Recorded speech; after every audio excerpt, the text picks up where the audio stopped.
speaking of booking promotions, Vince Russo sucks. He is, in fact, wretched. The whole three-man crew sucks. Jarrett and Dutch and Russo, I don't know what's happening. This show was virtually without merit. 60 minutes, there was almost nothing good to say about it.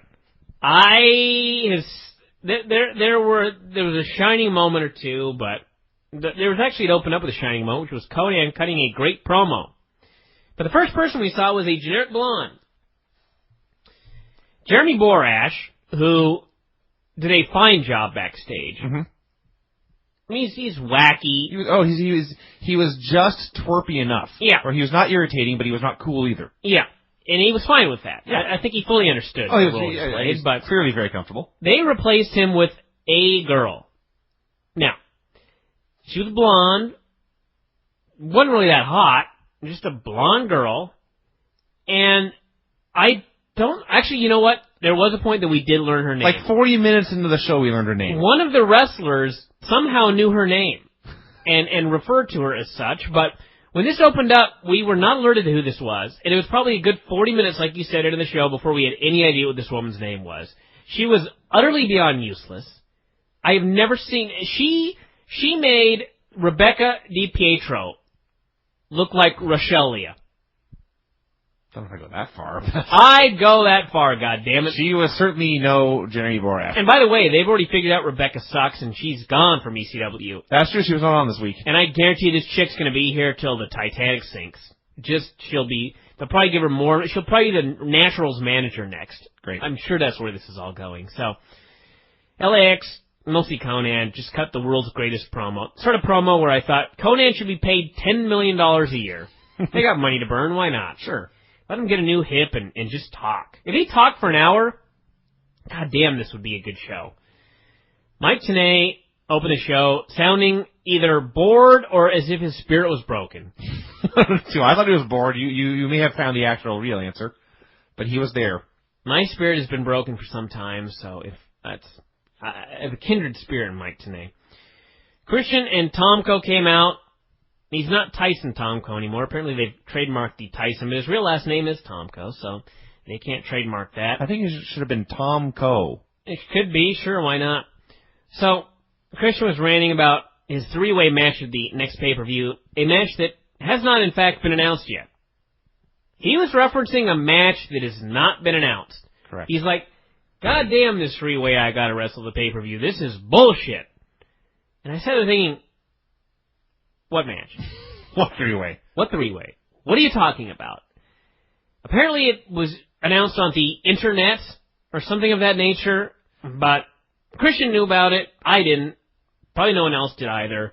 In fact, I got an email during this match, actually, going, why is he promoting a match that has not been announced? I did not know. Abyss and Jim Mitchell came out. Christian called him a retard. Eugene is merely special. Abyss is a retard. Sting's music... There's a lot to go over here. Sting's music played, and he came down from the rafters, but it was not the real Sting. It was a dummy. And then the real Sting came out of the crowd and attacked the two heels from behind. With a bat. With a bat. And I thought, why did a fake Sting come down from the rafters? And Mike Tenay apparently alerted us that it was a distraction. To which I thought, why was a distraction necessary since Christian was already distracted by Abyss on the ramp? Right. When we say Christian and Tomko were distracted, Christian and Tomko were standing in the corner of the ring on the ropes, staring up the ramp where Abyss was. Sting came from the opposite direction. Yes, and he still needed a distraction.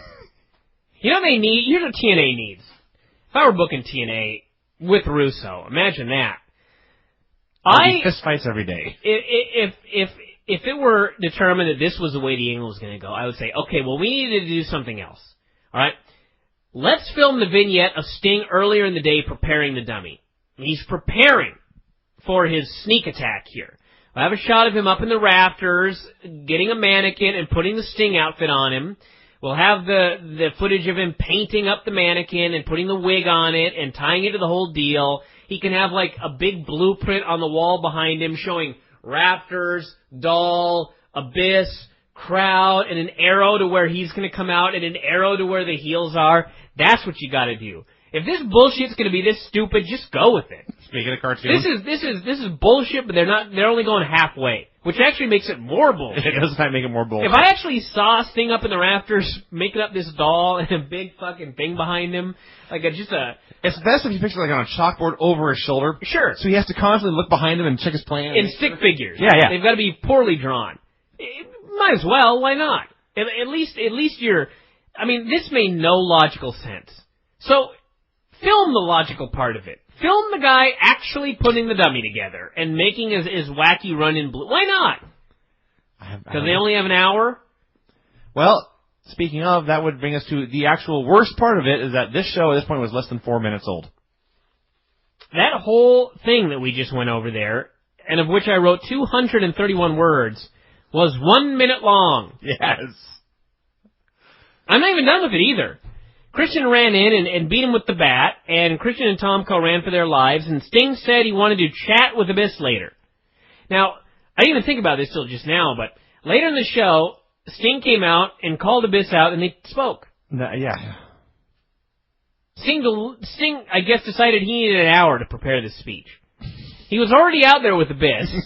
They were already alone together, and he was like, go to the back and come back in an hour and we'll chat. Pretty much, Did he have to piss?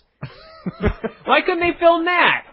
Why can't he go, I gotta take a piss. Why don't you go to the back, we'll do some wacky matches, I'll come back out here, and we'll have a speech. I don't know. I had a thought, but it's gone now. But I hate this shit. This show sucked. VKM, the Voodoo Kin Mafia, Sucked. Voodoo Kin Murderers, as Dave says, were in the bushes outside Titan Towers. They had a cease and desist order, and they said if WWE did not sign, the war would start. Remember CNN Center, they said? And today's like, oh, we remember that one. And I was like, that was... 7 years ago. It was 98. Oh, 8 years ago. 98, 2006. 8 years ago. Yeah. Remember that one? Remember CNN Center? They didn't even go like, remember when we invaded CNN Center? Nothing like that. They were just like, remember the Alamo. Yeah, remember CNN Center. Like in school. It's chapter 84 in your history book is CNN Center. And it's just all it said. Remember CNN Center. I hate the show. And by the way, here's the deal with VKM. What they're demanding is that WWE stops doing dumb skits. I swear to Christ. They are, in fact, outraged at the dumb skits that WWE is doing, and they want them to knock it off. You were talking earlier about Bishop. The hell was that? That's Dave laughing at this fucking show. I don't want to... I always get in trouble when I do this, but... On the Torch website...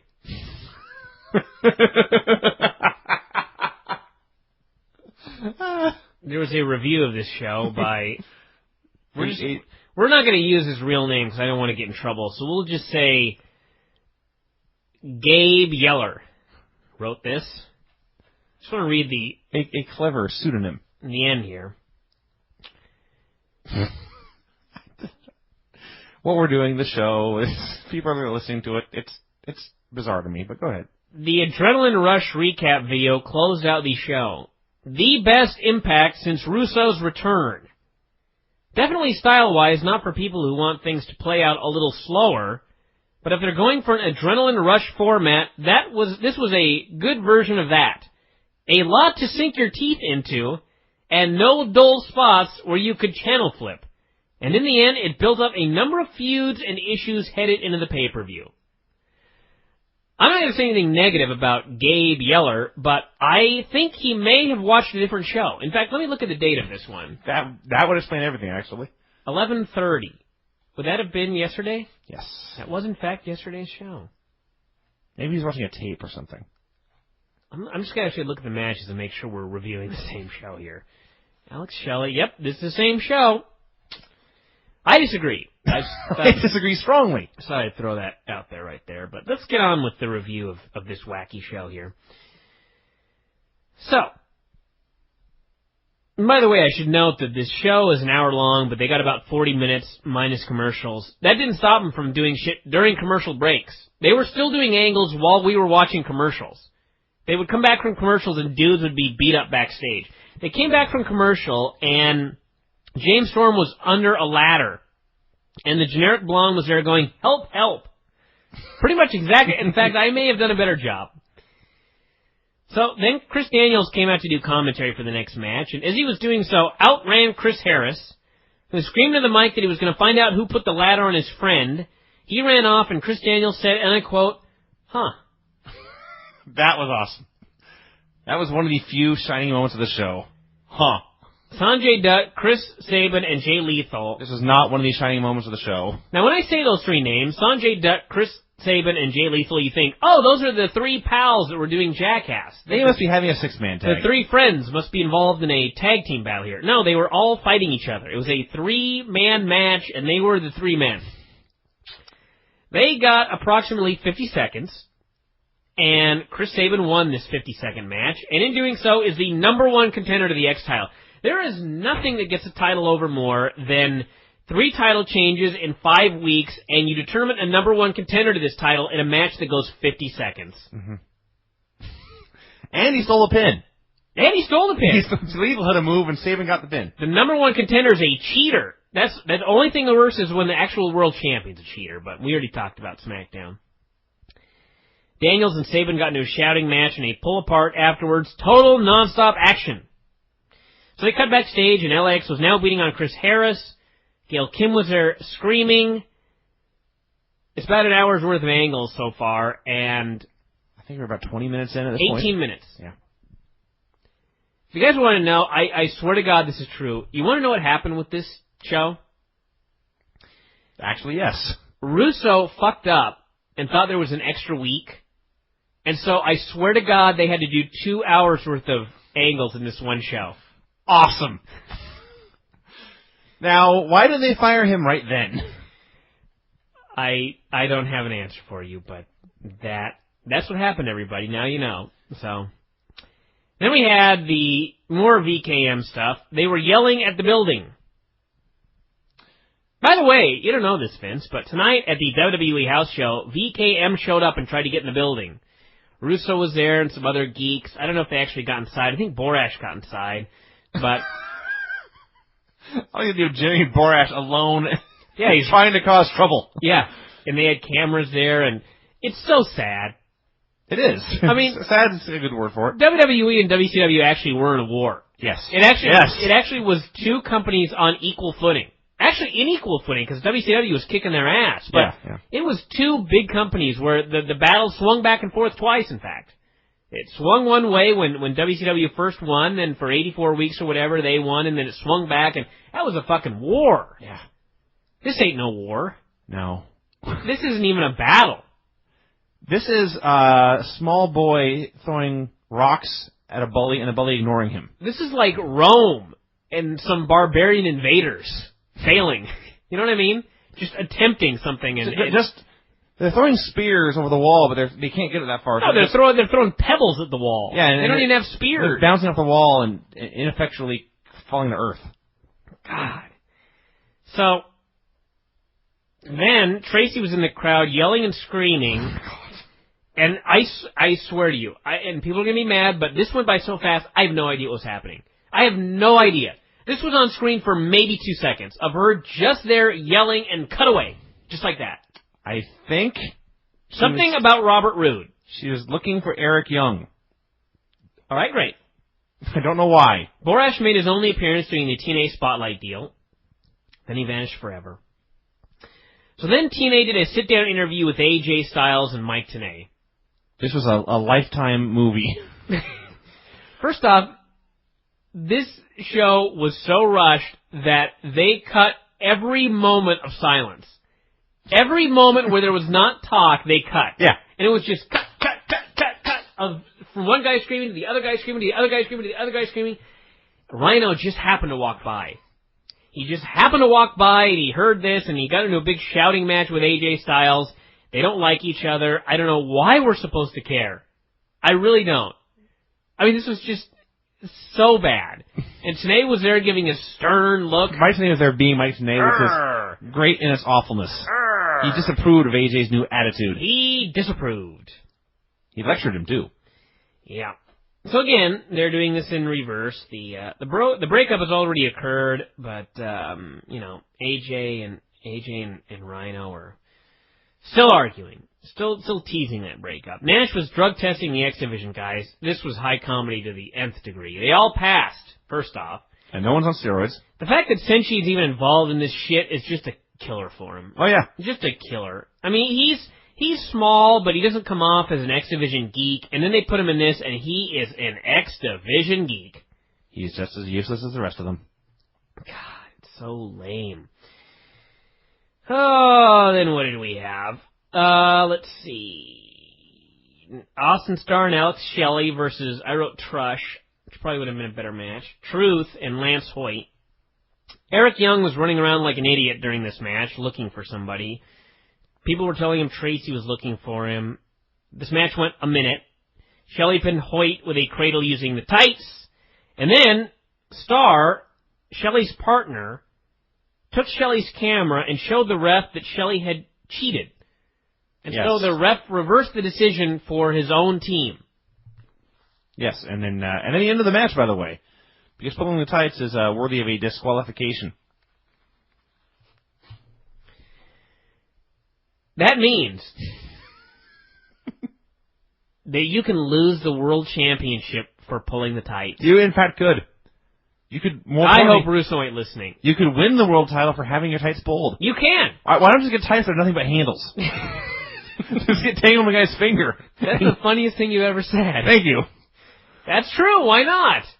We need Russo listening to this show. We'd turn this company around. A man whose gimmick is that his tights have handles all over. They're sticky. Sure, and he's trying to just get a match with the world champion. If he can just get a match. Fuck, that's awesome. This is the greatest idea you've ever come up with. Thank you. God, we should start a promotion. This is good at the time I suggested my music just be a loud series of beeps and I walk to the ring backwards. Yep, you're fat. You are fat. The blonde was still unnamed.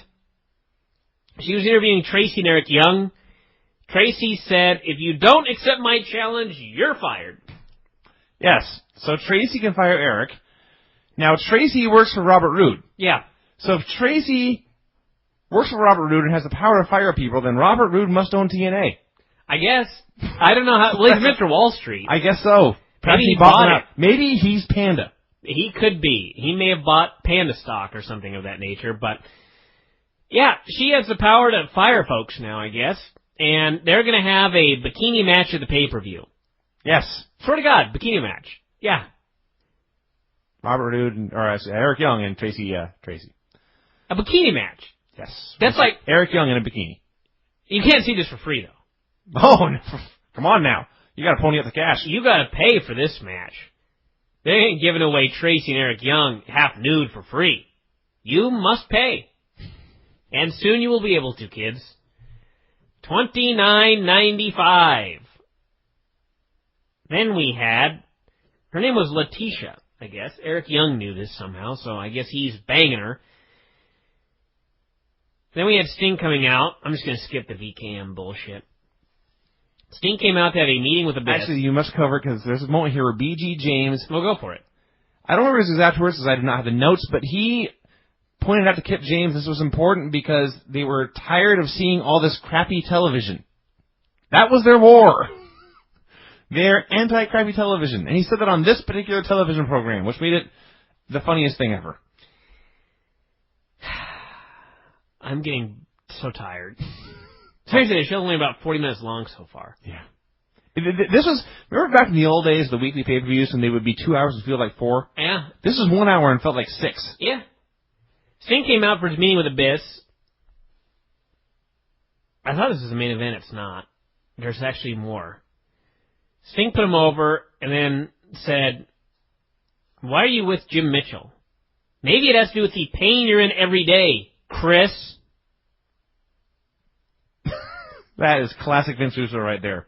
I wonder if Abyss is Jake Chris. Is that a possibility? Absolutely not.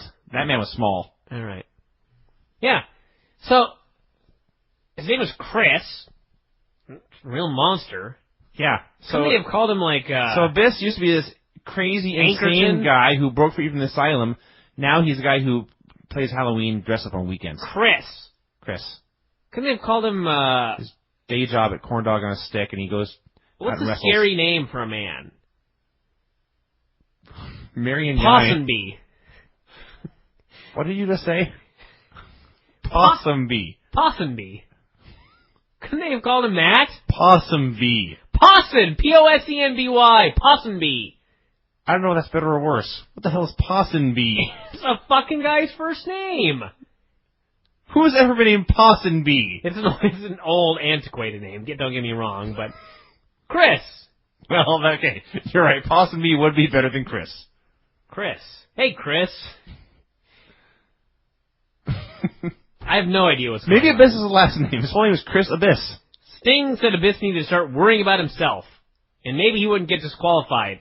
I don't even know what this means. He's a champion. I don't know. What's Sting so... Why is Sting lecturing the man who won the championship? This is what I got out of this. Sting and James Mitchell are fighting for Abyss's soul. Sting is representing God, and Mitchell is representing the devil. And Abyss is representing Chris? Yes. This sucked. It did, in fact, suck. This blue. Then what did we have here? It's not over, there was more. Oh, wait, there is. Yeah. Christian and Tomko hit the ring and attacked Abyss. So apparently we have a three-way at the pay-per-view with one heel and two baby faces. Right. And somewhere in here, and I forget where, but it was said that Tomko and Abyss have a past. No, they do. They have they're lovers. They must be former lovers. There's no other explanation. Fornication is in Chris's past. Mm-hmm. Chris and Tomko. One guy's got a first name and one guy's got a last name and nothing else. Much like Kazarian and Maverick. Maybe when they united in lovemaking, they became Chris Tomko. But now they're broken apart. They are. One guy got the last name, one guy got the first name. That must be it. Could be. Possumby. That's what his name should have been. Can't believe this show's so bad. Sting. Oh, there's more! Sting wanted a handshake from Abyss, but Mitchell ran down and demanded his monster not shake hands. Mitchell feels like he's the one that controls the monster Abyss, not Sting, said Mike Tenay. I don't know what that means. Sounds serious. The generic blonde was standing there towering over Petey. Yeah. This poor fucker. She looked 8 feet tall, and he looked like a midget. Was she on a box? She may have been on a box as a rib. This was so fucking dumb. So fucking dumb. Petey Williams is a small man, folks. They couldn't even put him in a box. No! They could, and they could not have filmed this in any way to make him look smaller. No. It's just a shrimp. Yeah. He was immediately attacked by LAX. He stomped a mud hole in him. The main event was supposed to be Angle and Petey versus LAX for the tag titles, built up in no weeks. They ended up doing Kurt versus LAX because of this. Presumably still for the tag titles. Get this match. Petey was injured, so Kurt was working alone. Midway through, out ran Samoa Joe, and he stood on the apron, waiting for the tag. Angle tags Joe, his I guess enemy, maybe his friend now. They're watching each other's backs. Joe runs wild. None of this is a DQ. Angle puts Hernandez in the ankle lock. The ref called for the bell. The place went nuts. And then they announced it was a no contest since Joe wasn't legally Angle's partner. Nothing in the match. Nope. We decided after the match we'll make this announcement. And at this moment, I swear to God, someone held up a Fire Russo sign. It's true. True. True Perhaps, that is... Perhaps drawn up on the spot. Teddy Long would say. So, getting that national exposure national this year, like that's way too long. Oh, shut up! Jumbo boxes. There was actually a Don West drop where it is... Can't think of the word, but ended up being 27 seconds long and at the time. This show sucked. This show is fucking bullshit. This show was so bad. I've never seen a worse show. Maybe the worst show ever, which is saying something because we just watched the worst show ever like a month ago. I emailed Dave saying that was the worst show I may have ever seen. And let me see if I can find his response here. It was comical. Let's see. I've seen some awful shows, so I wouldn't go that far. He has been watching this for 40-something years, though, so let's give the guy the benefit of the doubt. But thumbs down. Oh, God. I go to throw my whole body down. Yeah.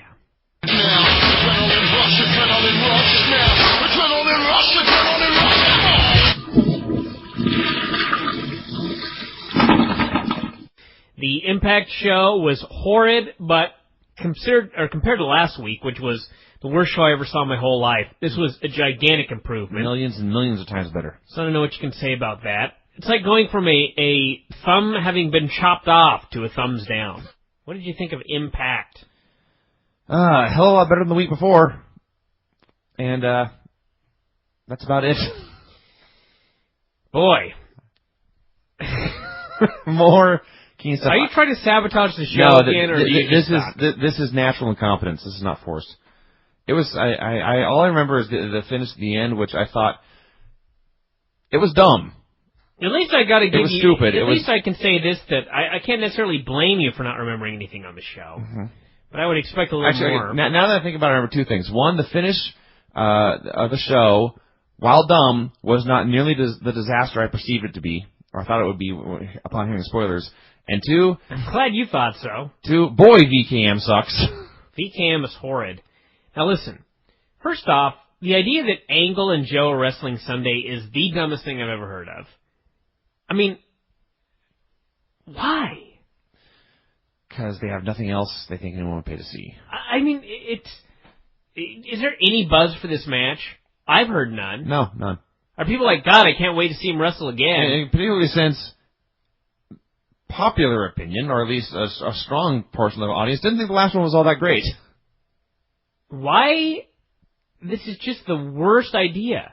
And the setup for it is completely absurd, but... It's almost like when Angle and Shawn was so great, because they... And they also did match 2, like out of the blue? Yeah.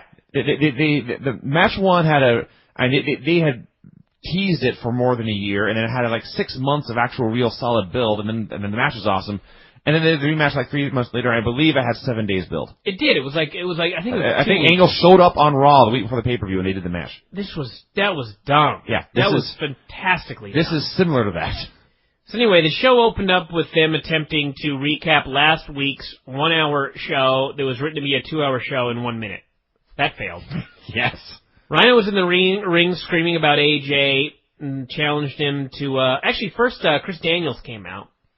Tried to quell the situation, and I don't even remember what happened. I hate Impact because I almost have to read my notes verbatim because I can't remember a fucking thing about the show. Yeah, see? It just goes by. It's just... Oh, this show kills me. So, I guess I'm just going to read this. He said at Genesis, Rhino got between them to stop a situation from spiraling out of control. He said he was there for the same reason. It doesn't have to be that way. Rhino heard a guy in the crowd say, let them fight, and he agreed. He said last week he let AJ slide, but he wasn't going to let him tonight. AJ hit the ring, jumped him from behind, which actually got boos. Fake boos, by the way. Then security ran down to break him up, and that was that. There were fake boos piped in all night, and it sounded so absurd. TNA has had fake crowd noises a lot, and it always sounds... No, this was the first time I've ever noticed the booing. Fake booing may be new, but I've heard fake cheering a lot, and it's awful. This was bad. I mean, it even like, when boos start, it's like, folks start and it builds. This was just like someone hit the boo button. Yeah. It's like all of a sudden everybody was booing at the same time, and then they'd all of a sudden stop at the same time. It was so fake. Yeah. It's got to end, kids. I am aware that that AJ and Rhino are having a match at the next pay-per-view. I don't understand really why, so they've done a bunch of wacky skits that do not make sense. Because they're mad at each other. No one knows why. There you go. AJ's irrational. That's the only logical answer. Today hyped up the main event, the All-Star War with Samoa Joe versus Kurt Angle versus Sting versus Abyss versus Christian Cage versus Rhino. And he said it in such a manner that it just sounded completely insane. And it is insane. It is. Now that I think about it, but... we will throw 6 of our top guys together with 1 hour of build for no reason. Didn't even announce it last week. No. And no reason. Nothing on the line. The reason was to get bodies on TV and stars in the main event. To get people on TV. Petey Williams faced Homicide in 2 minutes, I believe. And I think that here's one of the problems with TNA. There are many. I think I say this about every 5 minutes when we recap this show. All right, let's say you've got 2 minutes. They go, okay, you guys go out there, you've got 2 minutes. It is possible to do a 2-minute match. Yeah. And it is okay. I've seen them. If they say 2 minutes, don't create a 15-minute match and try and cram it into 2 minutes. Yeah, do not do a fast 4-minute match. None of these matches mean a goddamn thing. I'm sitting here trying for the life of me to remember who won this. Of course you can't remember. No idea. No one can. Because it's like, no one can digest this. Things happen. Somebody won this match. Here's the problem. And the instant what happened. I can say this as a wrestler. Okay. Here's what happens with wrestlers. I don't think a lot of wrestlers understand, and I can also say this as a gymnastics coach. People don't know what's going on.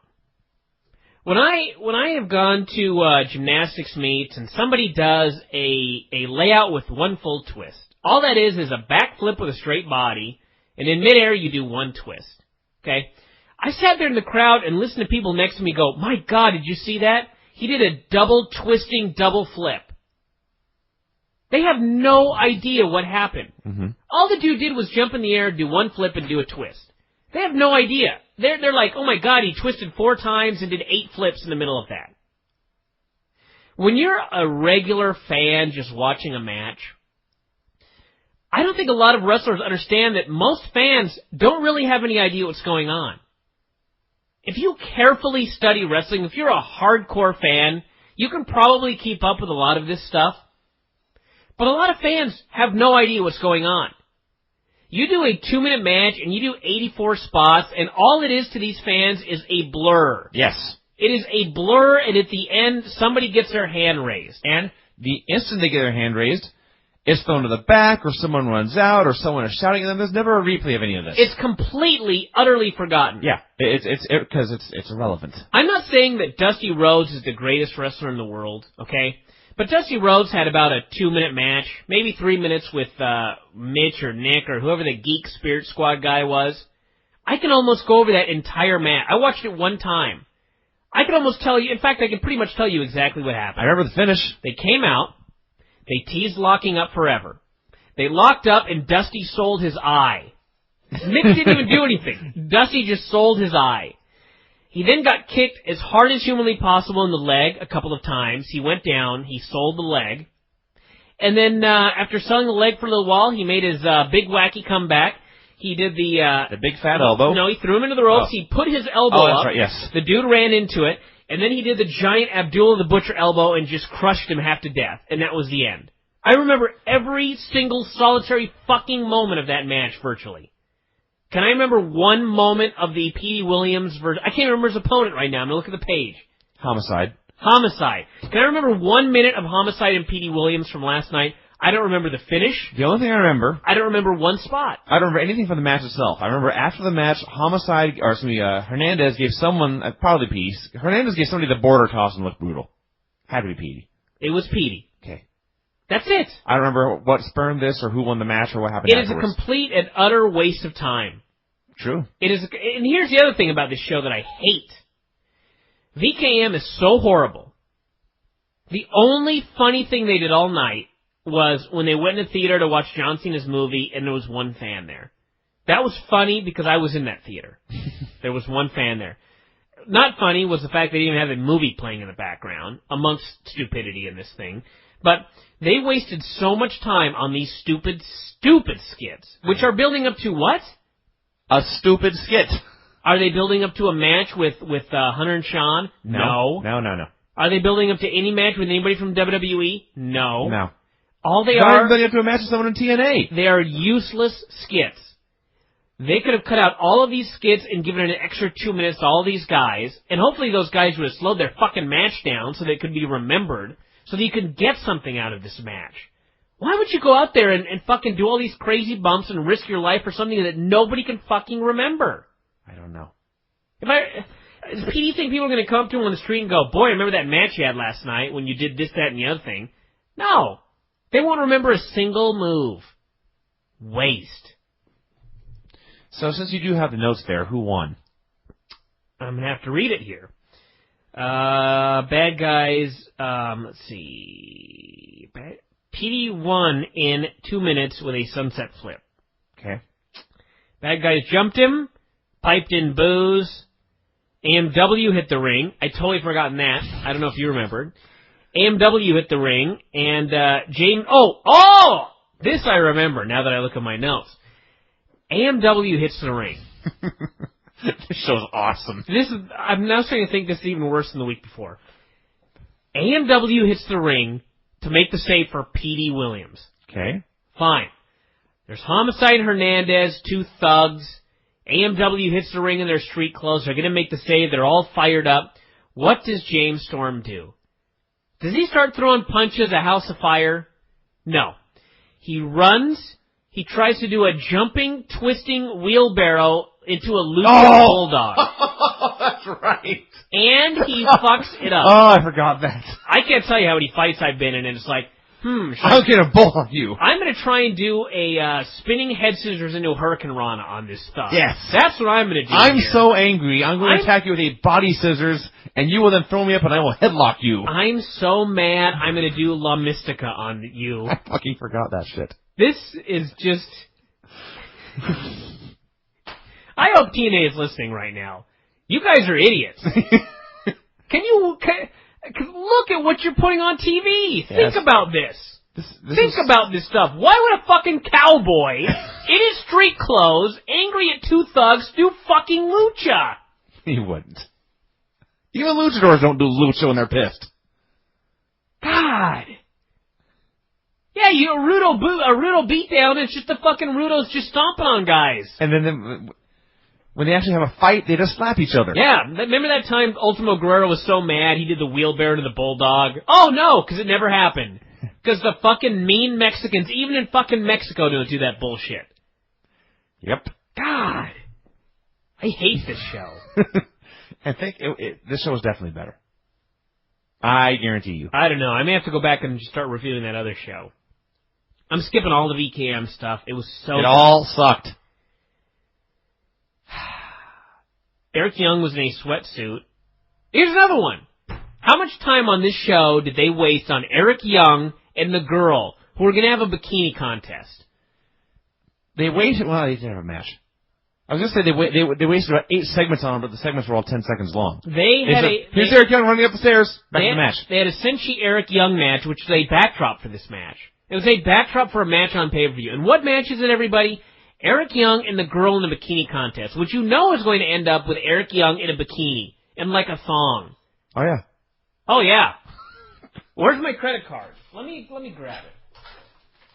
I'm going to call my cable company now because I can't wait for that one. Boy, I can't wait to see Eric Young in that bikini contest. That's money. And how much time do they waste on this? A lot. Blonde chick was back. She was fantastically better than last week. Still horrible, but she went from being abysmal to just terrible. That's an improvement. LAX challenged AMW to a flag match at the pay-per-view. I'd like to note that because it's TNA, polls will be involved. Since Russo is booking, there will be polls and there will be ladders in this flag match. Can't you just fucking have a flag match? Can't you just have a match? I do like that Conan, when you get down to it... Conan hates everybody. He hates his company. There's that too. But when you get down to it, the match is still just a flag match. You get the other guy's flag, you hang it up, and you win. Conan still took time to explain this to everyone, in case anyone at home didn't know what was going on. And thank God for it. Because Conan has a brain. Conan does have a brain. No one else in this company has a brain. That's true. More dumb VKM stuff. Jim Cornette came out to make the flag match official. Christian interfered. He said he wanted a background check on Chris. You might recall is, in fact, Abyss, the world champion. He said that Abyss had done a very bad thing And he was about to reveal it when Abyss came out and attacked him. Tomko cut him off. TNA had to clarify for us that Abyss's secret had to do with Tomko. I guess Christian forgot that part, or maybe I missed it or something. I don't know. I don't care. Sting ran down with his bat to make the save. Don West was like, this is just a glimpse of what you'll see at the pay-per-view. Again. Why would I want to see more? This wasn't any good. No, and it was short. And it was bullshit. Why would I pay to see more of it? Why would I want to pay to see more shit? Thumbs down. So we finally got one of the only good things on the show. Angle and Joe hyping up their match. Yes. This was actually very good. I don't know if it sold any buys. Angle has now created a wacky backstory. Years ago, he lost a match to a Iranian, an Arab, as Granny would say, and he was very unhappy about that. But later, he got a second chance, and he beat that man, Abbas Jadidi. He will never forget his name, he said, in the 1996 Olympics. And he said, because of that, he felt that young Joe should also get a second chance. Therefore, they're fighting again at the pay-per-view. Mm-hmm. And he said, win, lose, or draw, this is our last match. He may as well have just said, there's going to be a fuck finish in this match. He may as well have just said it. That's true, too. That is what there's going to be. While Angle was saying Samoa this... Joe is not winning clean, I guarantee you guys. Yeah. While he was saying this, Joe was talking about how much the last loss had taken away from him, how it ruined his 18th month winning streak, and how this was his second chance for redemption. Sure. And he was going to kill the man. That too, yeah. This was good. They did also tease paralysis. They did. That's always good. That's nice. Borash hyped up the pay-per-view Sunday. They have added Jerry Lynn as special referee in the Chris Sabin-Chris Daniels match. Why? Just to add stuff. I don't know. I think Russo's, his whole booking philosophy He cannot book a wrestling match. No, he's got to have, I think he's got like a top hat, and it's got pieces of paper in it with like ladder. You know the hopper they use the Royal Rumble where they spin the thing? No, top hat. Alright, fine. There's a ladder, there's pole, there's, what else does he have? Judy Bagwell? Girl, man in bikini. Blood. No. Hair. That's too easy. Too easy. It's got to be wacky. Upside down, reverse battle royal. No, you know what he has? Here's what he has. He's got a top hat. You're having so much fun right now. I figured this out. He's got a top hat. It's got pole, midget, man in bikini, bunch of other stuff, and then it's got a bunch of other random matches: battle royal, cage, barbed wire. And what he does is he pulls 3 out, and whatever order they come out in, that's what the match is. So he pulls out reverse, battle royal, tournament. Hey, let's do a reverse battle royal tournament. That's how he books. There you go. I guarantee that's how it's done. What did I do? I did something like that one time. I think it was for this. I don't remember. YWF? I don't remember. If I remember, I'll try and bring it up. But it was something wacky where I just put a bunch of words. Oh, you know what it was? It was coaching. I did this coaching once. As a coach, there ain't much to say. Let's be realistic. Do a flip, kids. Oh, your kids do shit, and you're like, put your feet together. Point your toes. Straighten your legs. And I noticed that a lot of coaches, after a number of years, they just start throwing shit out. I don't even think they pay attention. They'll like see this wacky vault, and there's no way they could have seen anything in this vault. And they're like, good, but tighten up. So what I did was I put a bunch of terms in a hat. I mixed them all up, and I had my kids do pommel horse or whatever the event was. And every time somebody went, I pulled something out of the hat, and I was like, straighten your legs. And I put it back in and moved on. And I did that the entire class. You're a hell of a coach. And it ran exactly the same. There was no difference in what I normally did. And I would have done it forever, but I don't know if the management would have been too happy with the whole deal. So that's how it works, though. That's how Russo books. Just pull random phrases out of a hat and put them together, and that's your match. So this one, they got the special referee tag. So tonight we had, he got his hat and he shook it all up and he pulled out all the stars on TV, free. And he drew a fourth one that said, no build. No build. Oh, and fuck... Oh, you didn't have fuck finish, sorry. Didn't pull that one out. They had this match. It went about 5 whole minutes. Yeah. Samoa Joe, Kurt Angle, Sting, Abyss, Christian Cage, and Rhino for free with a weak build, 5 minutes. Yep. Go Russo! You dumb shit.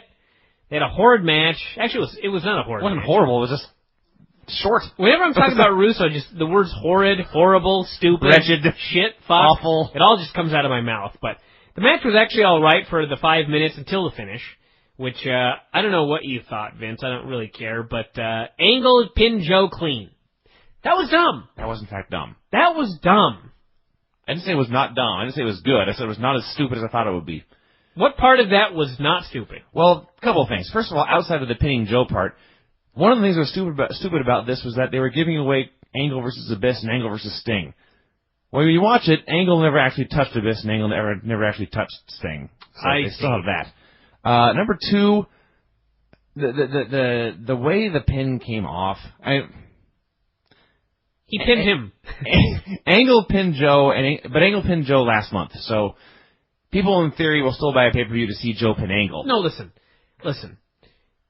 Angle and Joe had a 15-minute battle or whatever it was, 12 minutes, I can't remember how much it was that everyone was bitching about. And it was violent. They dropped each other on their heads. There was blood. There was violence. And Angle, after a long, hard battle, finally tapped him out. Mm-hmm. They went 5 minutes. Angle did one Angle slam and got a pinfall. That is a stupid part. Could you have made the guy look like a bigger dork? I can't. How could you possibly... Even if somebody would have interfered, he would have looked like less of a dork. If Tomko would have kicked him and then Angle hit the slam, he would have looked like less of a dork. Angle pinned him clean with no interference with one Angle slam. Yes. That is, in fact, stupid. I can't think of anything dumber. Even if he punched him with a closed fist, it like maybe he got a lucky shot. He hit one slam. It was really, really weird to see. I can't even remember the last time a man got pinned by the Angle slam. Oh, fuck. Years. That's a setup move. That's the move everyone kicks out of. This was dumb. In no way can I endorse this being any good. I say again, it was not as dumb as I thought it would be. I will let you say whatever you want. This is like the CM Punk argument. What is it? You haven't given me a good reason why this was not dumb, except it was not as dumb as you expected. I want to know what could have been dumber. I can't think of anything. What could have possibly been dumber than this? Think for a while. Give me a minute. All right. When you heard this, what did you imagine? I imagined that it was Joe and Angle in the ring alone for a while, and then Angle face-to-face beat him straight up. Just beat him and left him laying. The fact that he hit him out of nowhere with the move, that he was helping Joe up and then double-crossed him and laid him out and got the quick pin and then escaped. That was at least a valid attempt to justify your position. I still feel you're wrong. Fine.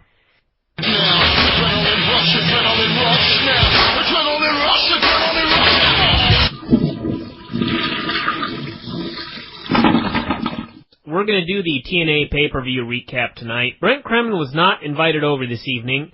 Caused a lot of problems last time, not the least of which was the fact that he showed up with no means of transportation home, which meant Mike Rowe had to drive him home. And Mike Rowe was unprepared for this. I felt bad that he had to do such a thing, and so I banned Brent from Club Chico this evening. I know some of you are very, very sad. You wanted to hear Brent talk about the TNA pay-per-view. You're not going to get to. But for those of you that love Brent Kremen, I do have a slight treat, if you want to call it that. And it's also for those of you that hate Brent Kremen, it ain't going to be so bad. Brent sent me an email, and he said, Bryan, can I please be on Figure 4 Daily tonight or on another night soon? And I thought, why?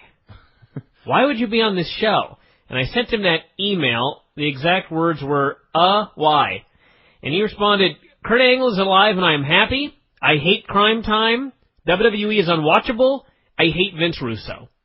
So I've decided I am going to give Brent Kremen 3 minutes all right, to talk about these subjects, and then I am going to hang up on him, as God is my witness. Awesome.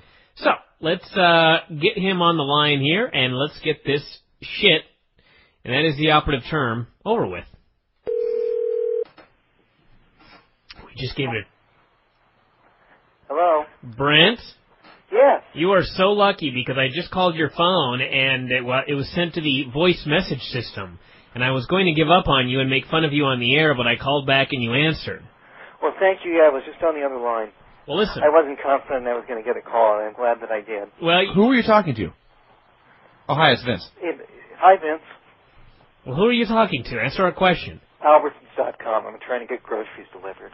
I see. This fits in perfectly with tonight's show. Listen, we've got a big TNA report to discuss, Brent, and so we're only going to keep you on the line here very, very shortly.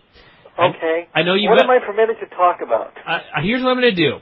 I'm going to start a timer here, and you've got 3 minutes to say whatever you want that is on your mind, and in exactly 3 minutes, I'm just going to hang up on you. Okay. How does that sound? That sounds fair. Just please give me like a 10-second warning. Okay, your timing starts now. All right. Well, first of all, I'm very disappointed I didn't get to see the show tonight. I was tremendously looking forward to it. I'm so happy that Samoa Joe won, because last month I was disappointed that he didn't win. Now he gets his win back, and I think that's fair. And I hope that he wins the third match because he's the one that's been there. He's the one that's put in the time, and he should get the win. And most importantly, I'm happy that Kurt Angle is still alive. I was very, very worried for him because the man's insane. He's certifiable. I'm a big fan of his, but he's addicted to pain pills. He's probably on steroids, and he's nuts. And he is going to be dead. One of these days, he will be dead, and I'm thankful it is not tonight. The opinions of this segment are the opinions of Brent Kremen and not necessarily anyone else related to the Figure 4 Empire. Go on. So those are my opinions. It's that Kurt Angle takes about 50 pills a day, and I'm just thankful he's alive. And Kurt, if you hear about this, feel free to call me. Brian has my number. I'd be happy to talk to you and tell you yourself, please keep yourself alive, and you can still have great matches without being insane. Now, also, I wanted to say I hate crime time because committing criminal acts is not funny. I don't find it funny. I don't find much of what the WWE does very funny, and I really can't watch their programming very much. Let's see. And then as far as TNA, Vince Russo's an idiot. Brian is absolutely right on everything that he says, and as much as I hate Vince McMahon, this whole thing I read a little bit of the results on the Observer site, and actually I don't have a password or an email that I can remember to Brian's site. So, but the Observer site, it sounded pretty funny what they were doing tonight with Vince and King McMahon. I don't know who the oily guy is. I don't get that. But they should just leave them alone. They're beyond an underdog. It's like ECW trying to compete with the WWE when ECW is a separate company.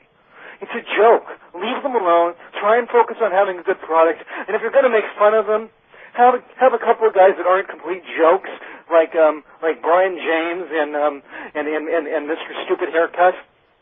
This is the most lucid you've ever been. You're doing a great job. Keep going. I mean, what the hell kind of haircut is that? Rockabilly? You told him. I was tired of him 10 years ago.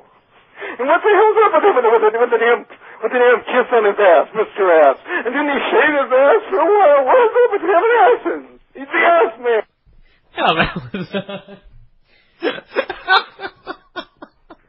Okay, new rule. That just became a regular feature.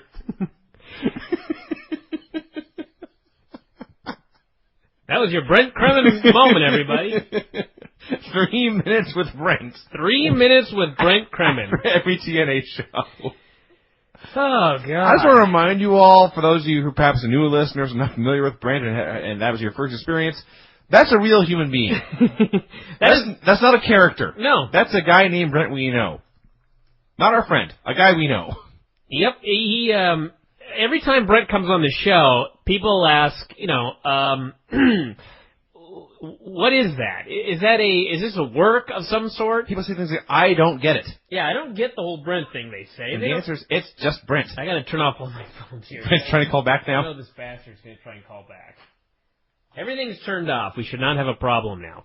But, yeah, that was Brent. He's got some very strong feelings about the wrestling business. He's actually been a fan forever.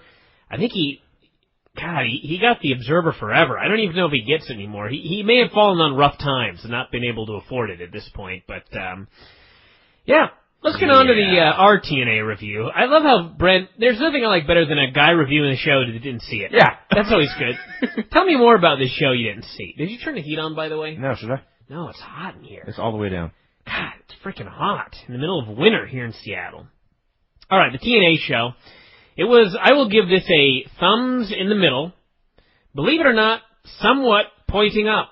Yeah, I guess. I will tell you why. Okay. There was some horrible booking on this show. God, yes. There was some horrible booking on this show. Almost in every match.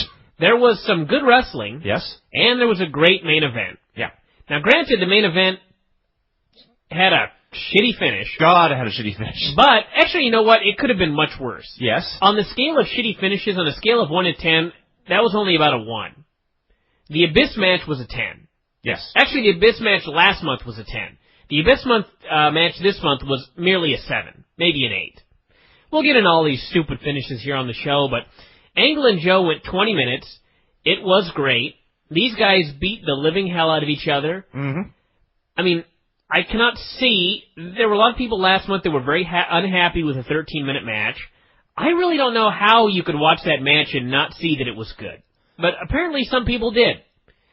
That's your thing, fine. You mean last month's match? Yeah. Okay. This month, I haven't really read a lot of feedback on it yet, but to me, I don't see how you could watch this match and not think that it was good. You can hate the finish.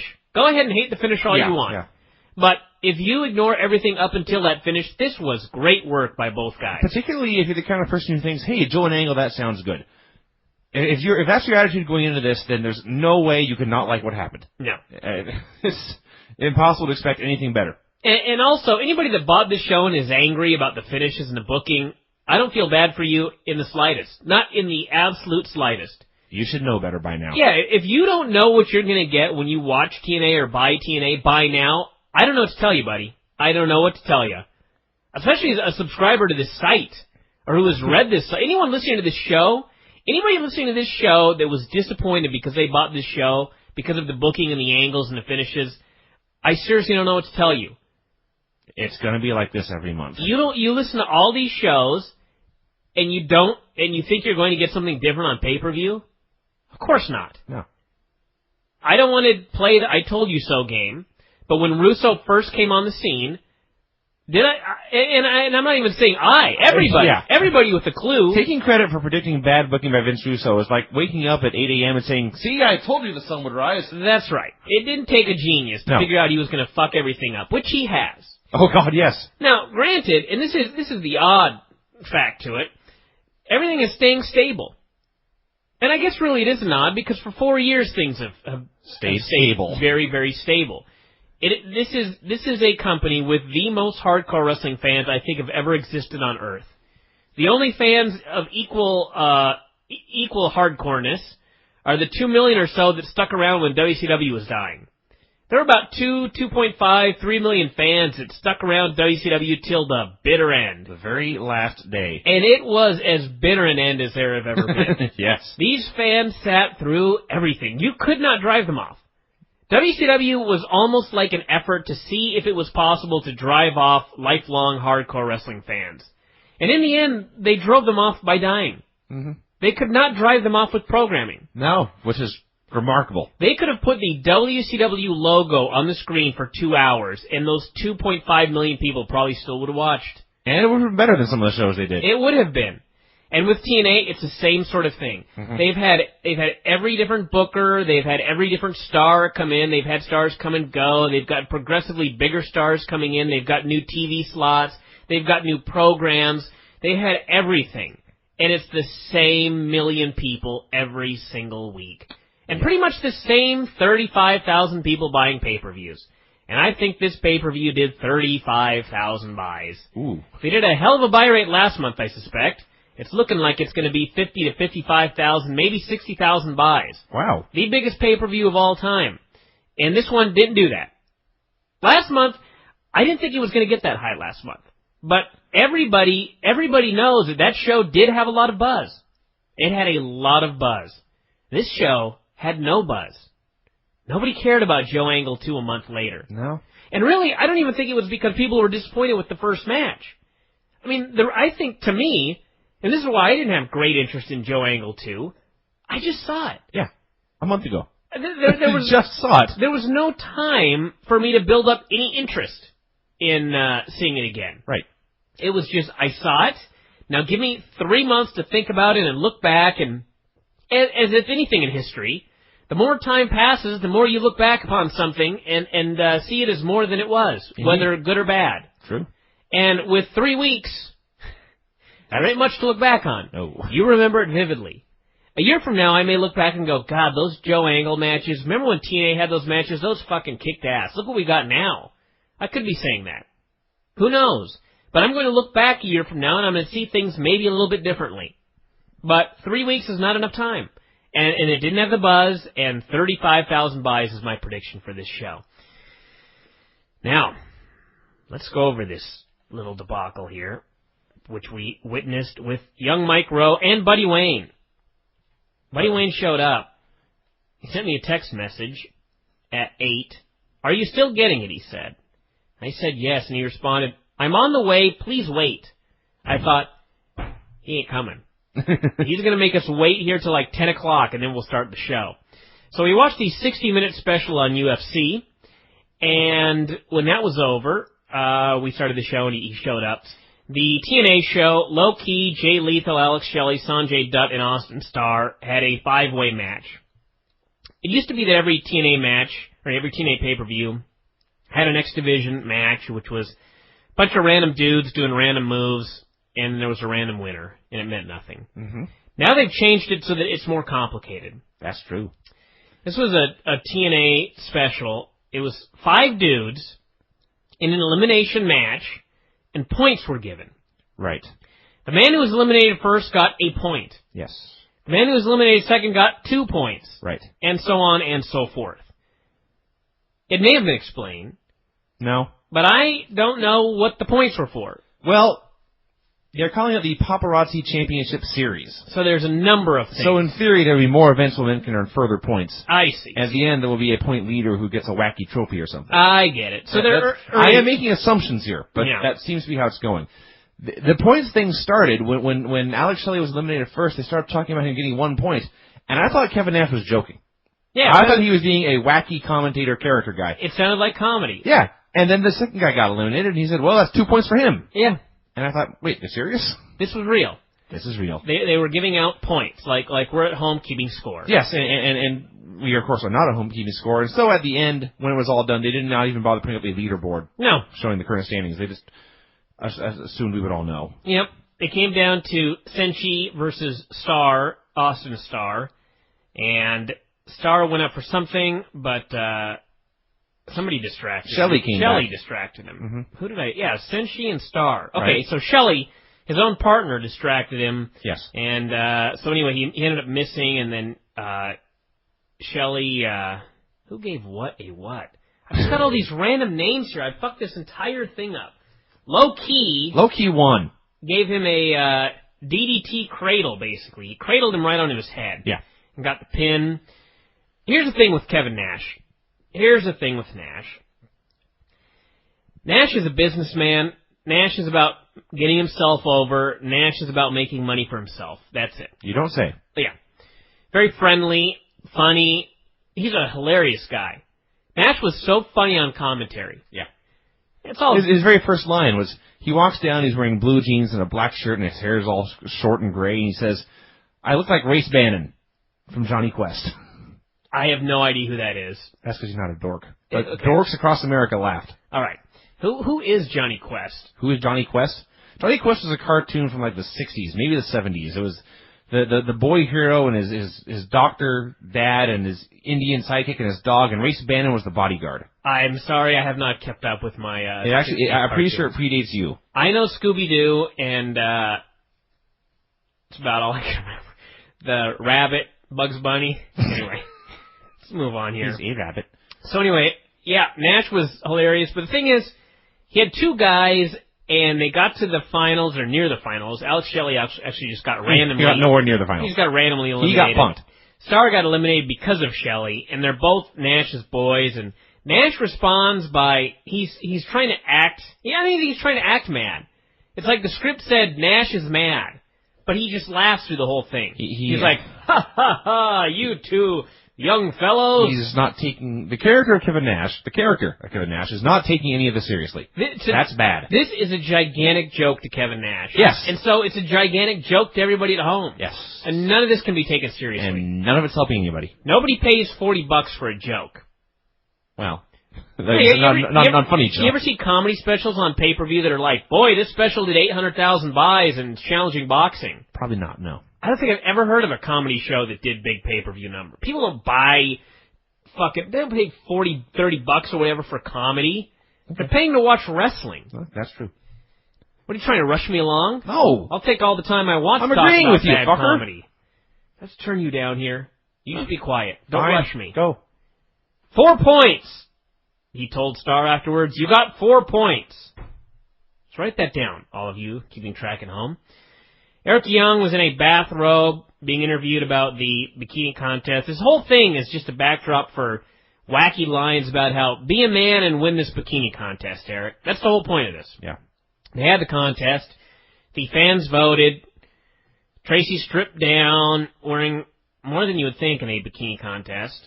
And then he stripped down and kept stripping, and there was a lot of wackiness. His new name is the Paranoid Pied Piper.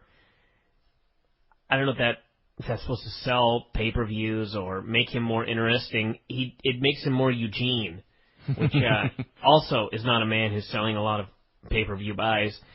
So anyway, the fans voted for Eric Young to win. And then Robert Roode attacked him, and Eric Young, the babyface, ran away, kept running, and then was gone. So Robert Roode, the heel, grabs the mic, and he tells Tracy, when I said he could beat you in a bikini contest, I was joking. I didn't think it would really happen. Now, some of you might recall that this all got set up because Tracy told Eric Young that he was going to do this bikini contest, and if not, he was fired. Thus setting up the fact that Tracy has the power to fire Eric Young. We don't know how. We don't know why. We just know that Eric can say, if you don't do this, you'll be fired. Tracy can say that. What did I say? Eric. Fuck off. Turn you down for a second. Should get for correcting me.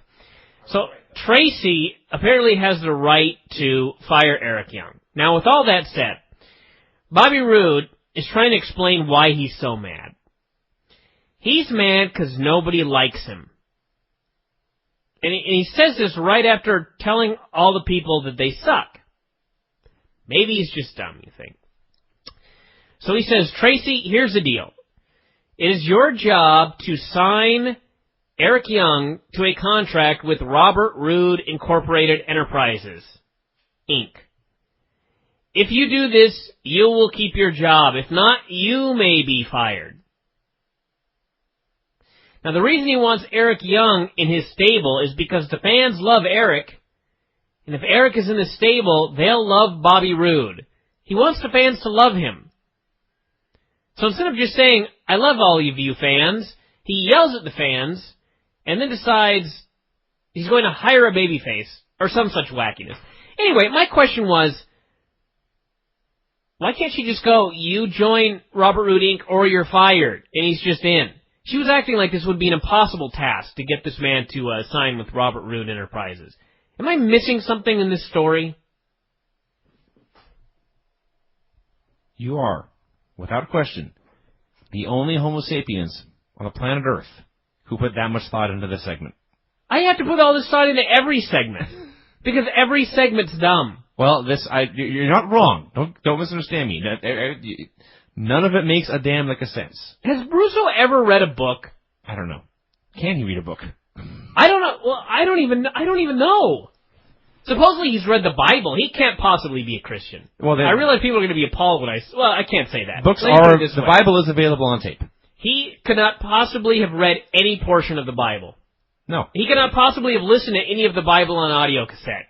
Because I've never read a biblical story that was anything like a story that Russo has ever written. He cannot possibly read books. He cannot possibly have even watched any movies. Unless they were minus 5-star movies. Russo's stories make no sense. Every story he writes has a complete and total lack of any sort of logic. Yes. How can you be employed for so long in this business? How can you be an adult functioning human for so long? How can he still have a job in TNA? How can people read these scripts every week and go, this guy, he's got a clue. This script, money. This makes sense. I get it now. So anyway, this made me... The only thing, as stupid and illogical and pointless as the segment was, the worst thing of all is, she wasn't even that naked.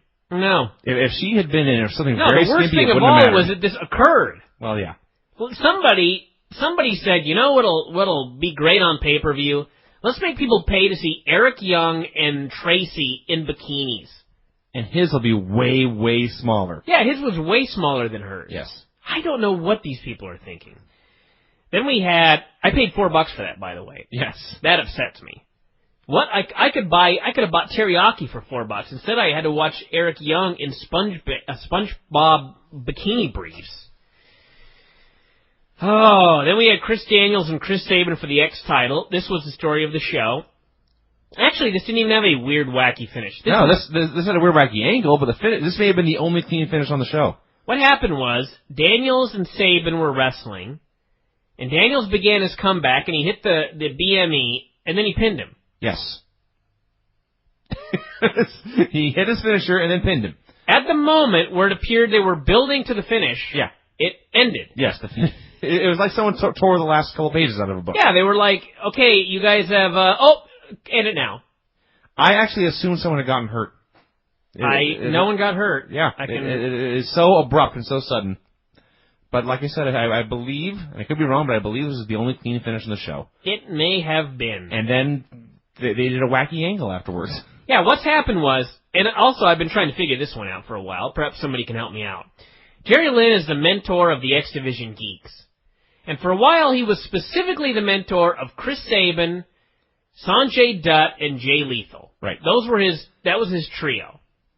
So he's been having problems with Chris Sabin for a while. He had problems with all of them, but mostly Chris Sabin.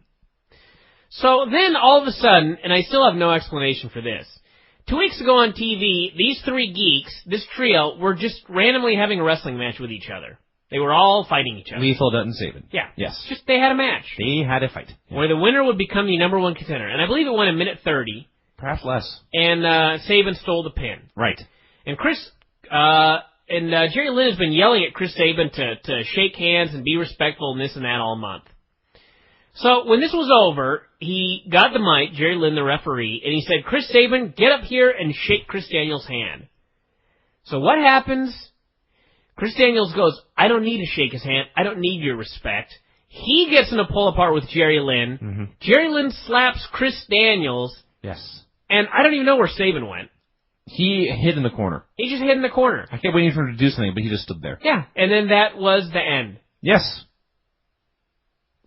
I don't know. Don't look at me. I guess they're doing Jerry Lynn versus Chris Daniels now.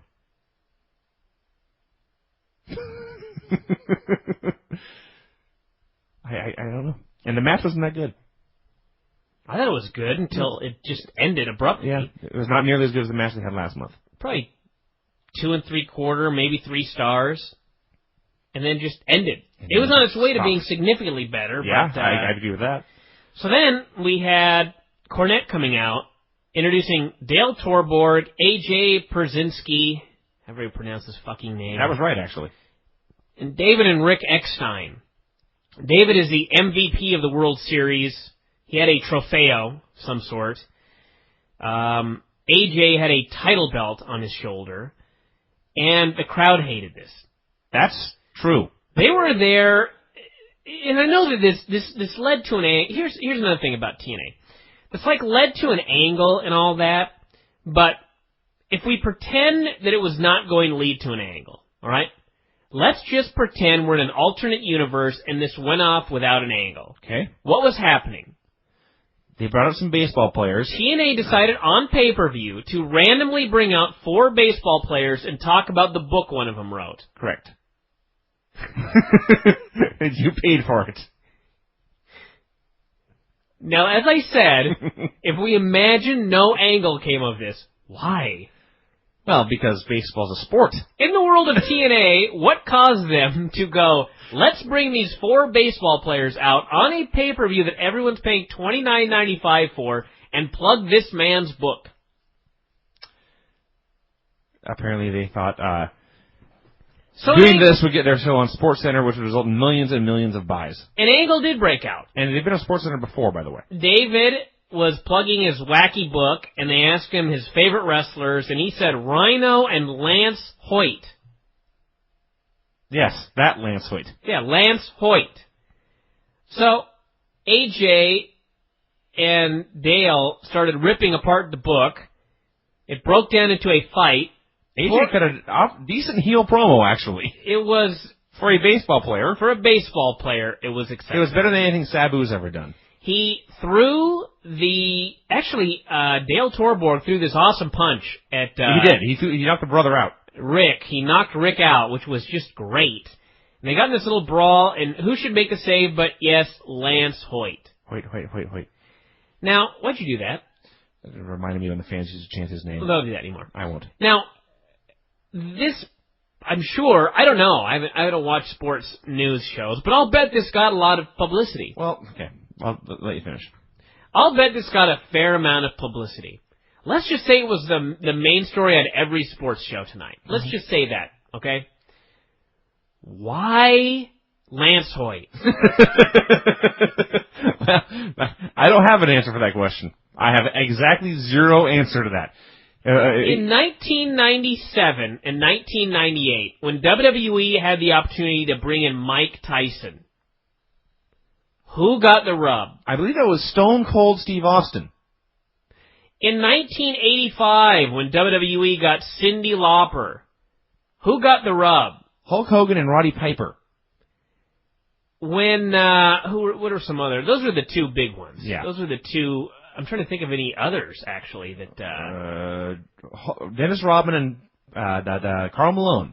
Who got Dennis Rodman and Karl Malone? Dallas Page and Hulk Hogan. Okay, who gets the baseball players? Lance Hoyt. The guy on the fucking pre-show. Yes. This company, I'm flabbergasted. Not Samoa Joe making the save. Not Angle. Not Kurt Angle.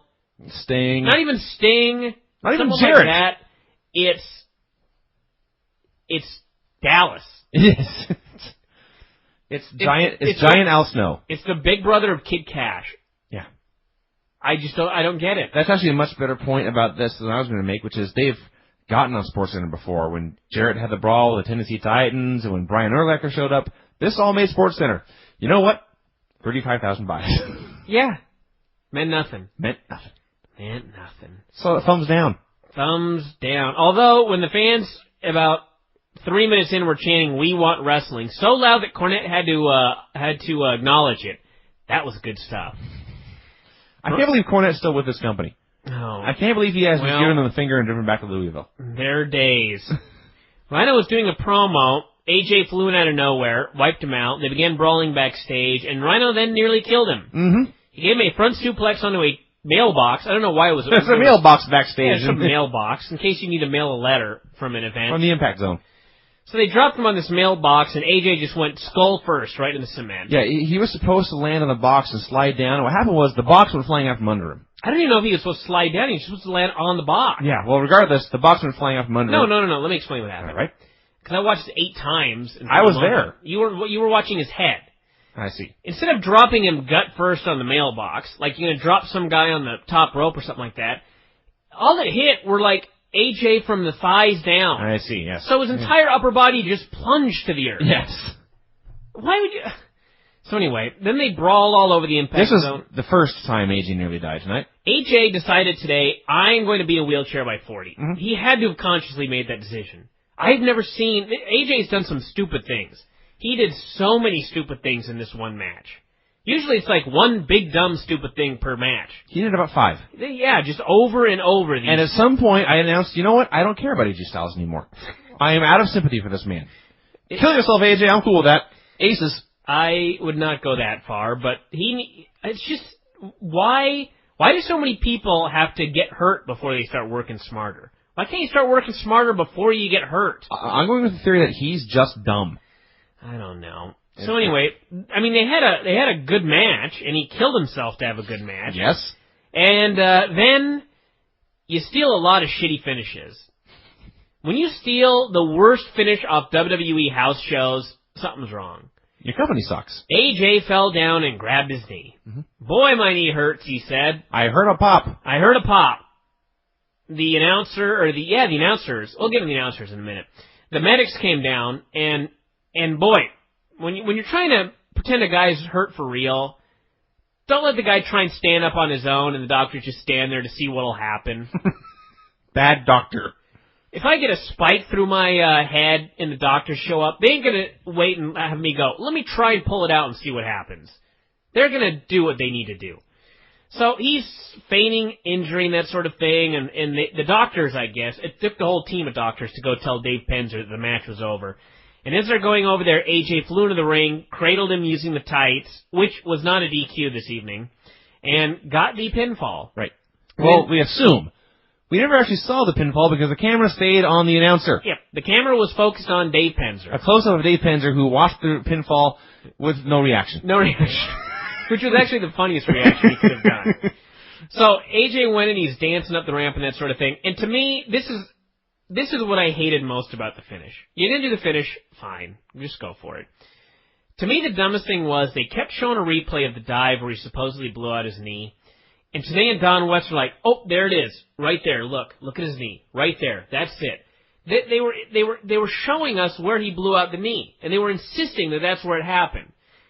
And in the end, he hadn't. And I thought, nothing like an announcer seeing something that ultimately was not there. I mean, that was a credibility killer to me. Well, they have no credibility. You can't kill what's already dead, son. Oh. Yeah, and I think pretty much everyone hated this. So thumbs down for this. I give it 3 1/4 for the actual match. Yeah, the match was fine, but it left such a bad taste in your mouth. Well, all the finishes did. Yeah. That was the theme of this show. And I can't fault the guys for a shitty finish. It's not like AJ They just said, did what they were told. I've got this bad idea. Yeah. A fake Vince McMahon was backstage with a chicken in a cage, and I did this wacky deal and started off, and the blonde chick says, only in TNA. Yeah. Only in TNA would they make fun of Vince McMahon. You won't see that anywhere else. Only in TNA. They made fun of Vince McMahon. They said he wore ill-fitting suits and walked funny and liked cock. Yeah. And you won't see that anywhere else. Only in Total Nonstop Action on Spike TV. Yeah. The flag match was next. The rules, I don't need to read the rules. You can read the newsletter. It was a flag match. It was every other flag match. They just explained them in as complicated a manner as possible. They had another good match. It's probably maybe the best match these teams have had. They don't. Well, they've only worked together one at a time, have they? They've worked together. AMW and LAX. They've worked together like 4 straight pay-per-views or something. Are you sure? You've got to be kidding me. No, because the LAX was feud with Daniels and AJ. I'm going to go back and look, and you're going I am right. Oh, God, do I need to go back right now? No. Jesus Christ. AMW versus LAX in the flag match. They did all sorts of wackiness. Gale got involved. I love tributes to Eddie Guerrero, but when you're one of the 2 most diabolical heels in the entire company, 3 Amigos ain't going to cut it. Homicide needs to knock it off. It's like you're getting to him as a heel, and then all of a sudden everybody has to cheer him because he's doing a tribute to Eddie. It's weird. They're kind of cool heels anyway, which maybe is bad. But that's not what heels are supposed to be. Yeah, but regardless, up until the main event, this is my favorite match on the show. They all worked really hard. This is not like last month where they were on totally different pages. They all killed themselves to get over. They killed themselves to make each other look good. It was just good times. So, then we had, the finish sucked. Conan got involved, and this poor guy can't move. I think he may be getting hip surgery like this week, which he desperately needs. He was pretty much hopping on one leg. beat up Gale. Petey Williams ran in, that sort of thing. Hernandez took him out, big flying dive, that sort of thing. Harris and Homicide were on the ladder, and James Storm broke a bottle over Homicide's head. But the glass went into Chris Harris's eyes, so they both fell off the ladder, and then Hernandez climbed up, hung the flag, got the win, and James Storm was irate at his partner afterwards, was screaming at him. Gale was screaming back, "He's got glass in his eye." So they're breaking up. It appears James Storm is going to be the heel, and Chris Harris and Gail Kim together are going to be baby faces. Probably not for the best for the team. No one's sad they're breaking up, I've noticed. No one cares anymore. A year ago they were appalled, but I'm not sure. I initially thought James Storm will be better off. He's got more personality. Chris Harris is like a statue. However, Chris Harris is the better worker, and he's got the girl. Mm-hmm. And they may both be fucked, for all I know. I don't know how this is going to turn out, but we shall see what happens. I don't see either of them as single stars, that's for sure. I predict they'll be exactly where they are right now. So, the point of this was afterwards, they had to play the national anthem. Conan cut this great promo, said this was probably the first time in history that the U.S. team had lost a flag match. And even Mike Tenay says, that's probably true. They hung the flag, they played the Mexican national anthem, which does in fact exist. I will admit, I had never heard this before. As horrible as that sounds, I had never heard it. I was expecting I presume everybody that watches soccer. Jesus, that's racist. That was in fact racist. I apologize, but you laughed. I did. I laughed harder when you said they should have played tequila. I said tequila during the show. I presume that during the soccer games, people hear this anthem all the time, but I'm not a soccer fan, so I'd never actually heard it. And it seemed to go on about 10 minutes, which actually was fine because it was a great, happy, wacky anthem. Every second longer that this went, the greater it got. It did. Conan was so happy. Conan was grinning ear to ear. Mirthful. I don't think I've ever seen Conan look so overjoyed. No, I have not. This is like he was standing there looking like, this is the pinnacle of my career. He was like a proud father. He was. All the work, all the pain, the fact that I can't walk, it's all worth it for this song and this flag right now. By the time this was over, I was like, that was the best moment of the whole year. That made me so happy. Yeah. Oh, that was And great. the best part was, Conan dared the announcers to stand with him. And today is like, well, I don't respect you, I don't respect your actions, but I will respect that flag. And so the announcers shut up. It was 3 wrestlers in the ring, various camera angles. Most of the fans were standing and saluting. One fan turned his back on this, which is most amusing because it was a blatant plug for his drywall service. Yes. That was a good one. That was awesome. This was just so great. Oh, I love this. This was great. So then things went off a cliff right here. VKM came out. They were dressed up like Hunter and Sean. They did the DX entrance. They beat up 5 male cheerleaders. They had a fat, oily, hairy guy. And finally, BG said, cut the music. Sometimes, he said, people in this business have trouble differentiating between parody and reality TV. That's true. We were seeing it here. He said this was a parody, but what he was about to say was real. I ain't Paul Levesque, he said. That's for damn sure. And this man, he damn sure ain't Michael Hickenbottom. Never have truer words been spoken in this business. He is an honest man, you gotta say that. He is a very honest man.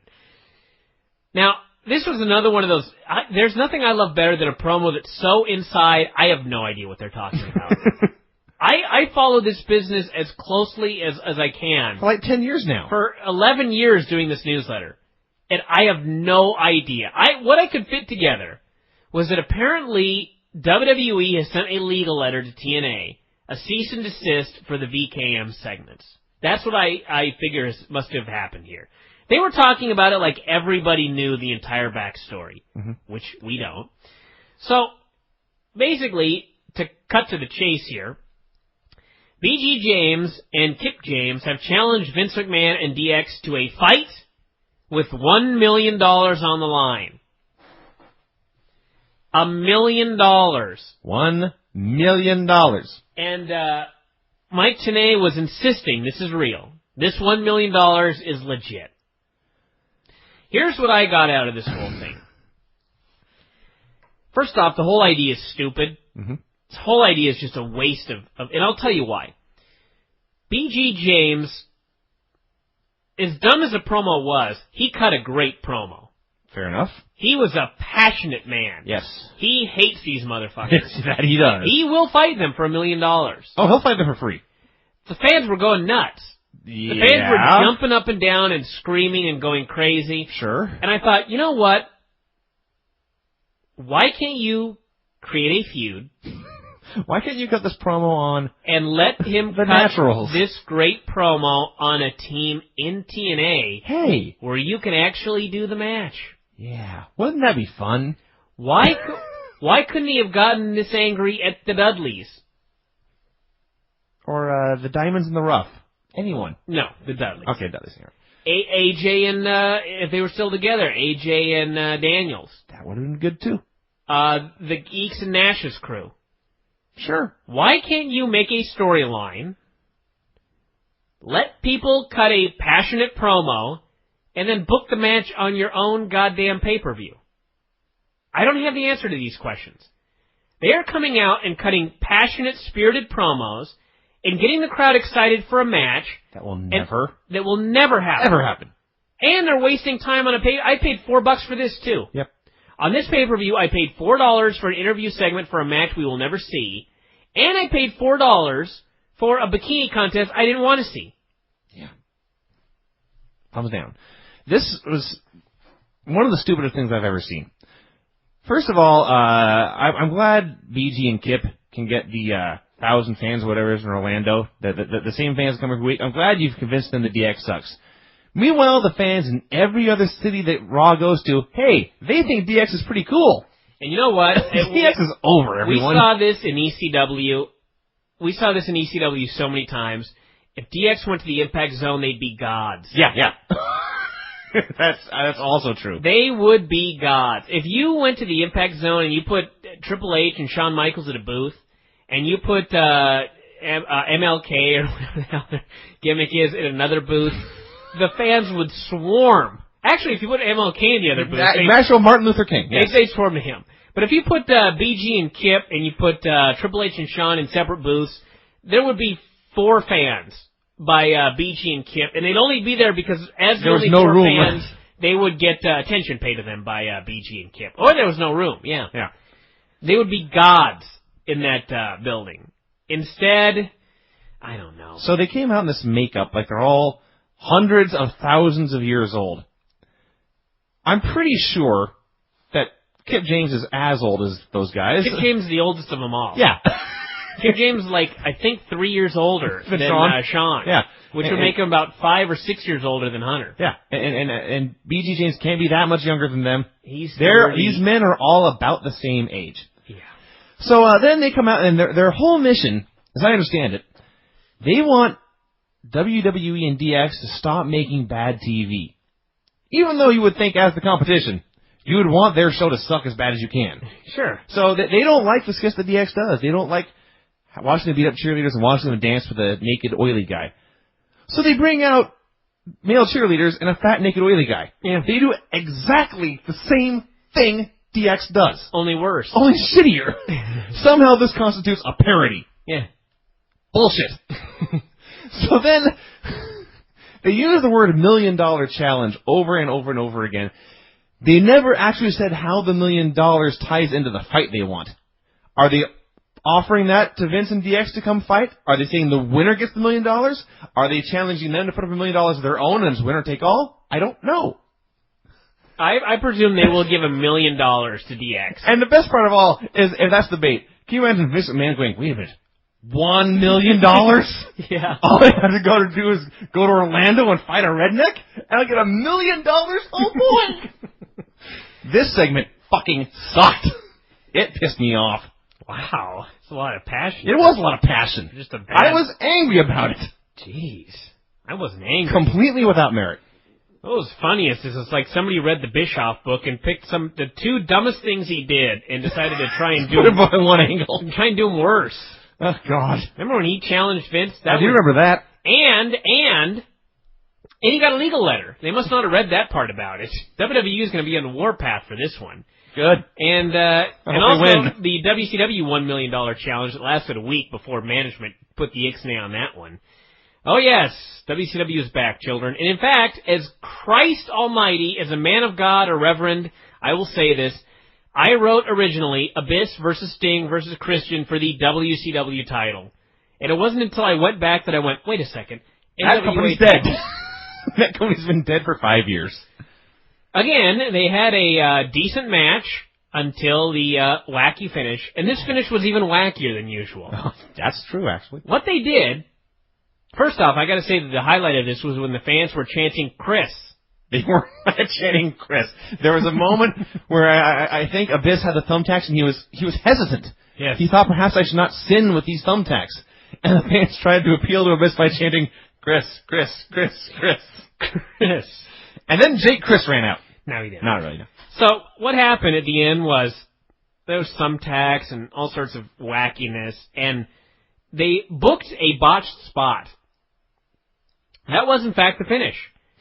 Abyss sent Sting to the ropes for the black hole slam, and as he spun him around, Sting was supposed to bonk into Christian and knock him out of the ring, and it basically everyone ran into each other and fell down. That is pretty much what happened. And Abyss got the pin. All this needed was like coconut sounds.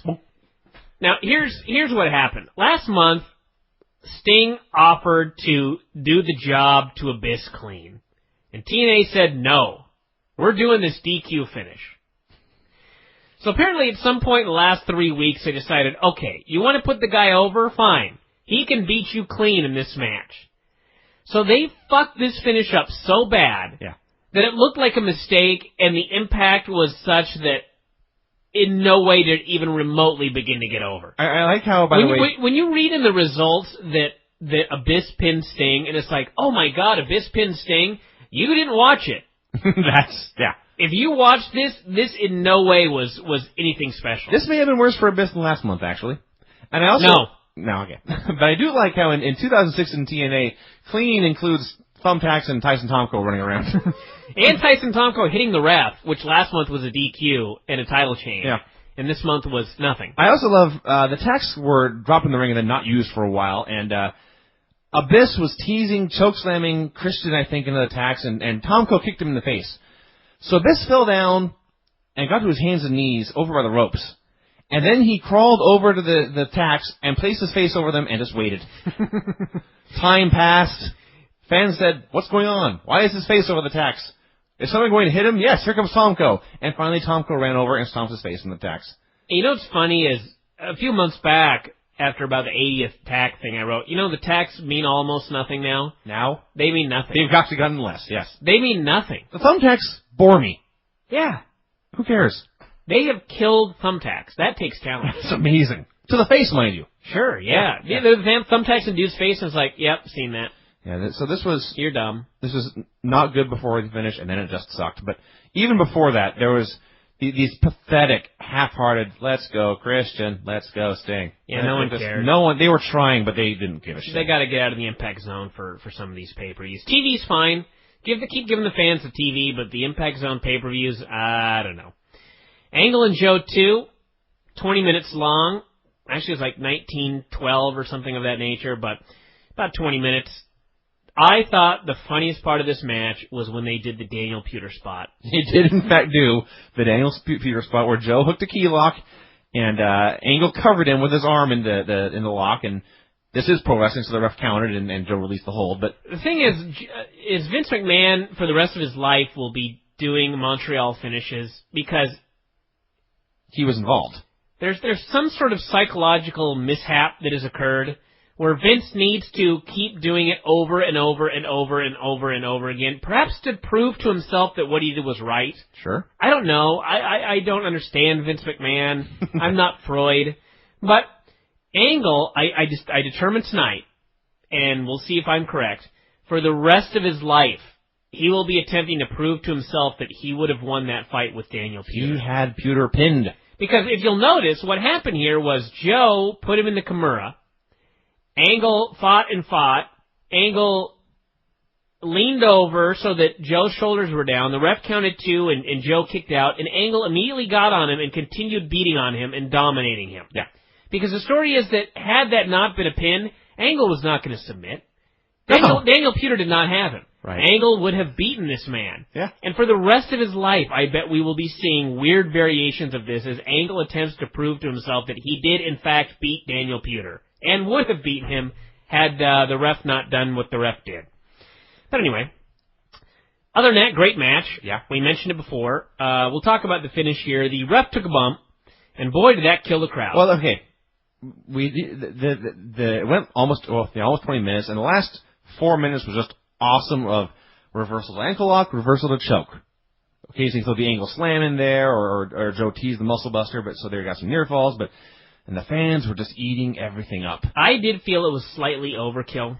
I can see that. It could have been, but by and large, people were totally into it, and were the place was jumping. And when I say jumping, I mean people were leaping up and down in excitement and glee and joy.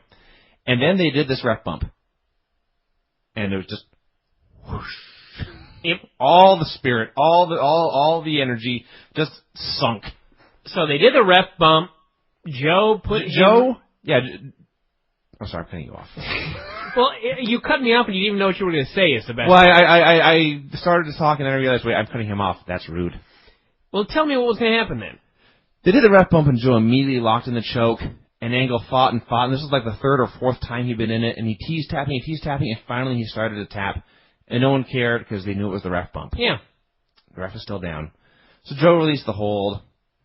He went over to look at the ref. Angle got to his feet, walked up behind Joe, and just punted him in the balls. Yeah. Just kicked him right in the groin. He went to get a chair. Joe was getting to his feet. Angle charged Joe. Joe ducked. Angle did the whack the ropes with the chair spot and bonked himself in the head, and Joe put the choke back on. And the ref came to, and Angle tapped out again. The one thing about this well, here's the thing. I was so bummed because the energy was sucked out of me as well by the ref bump.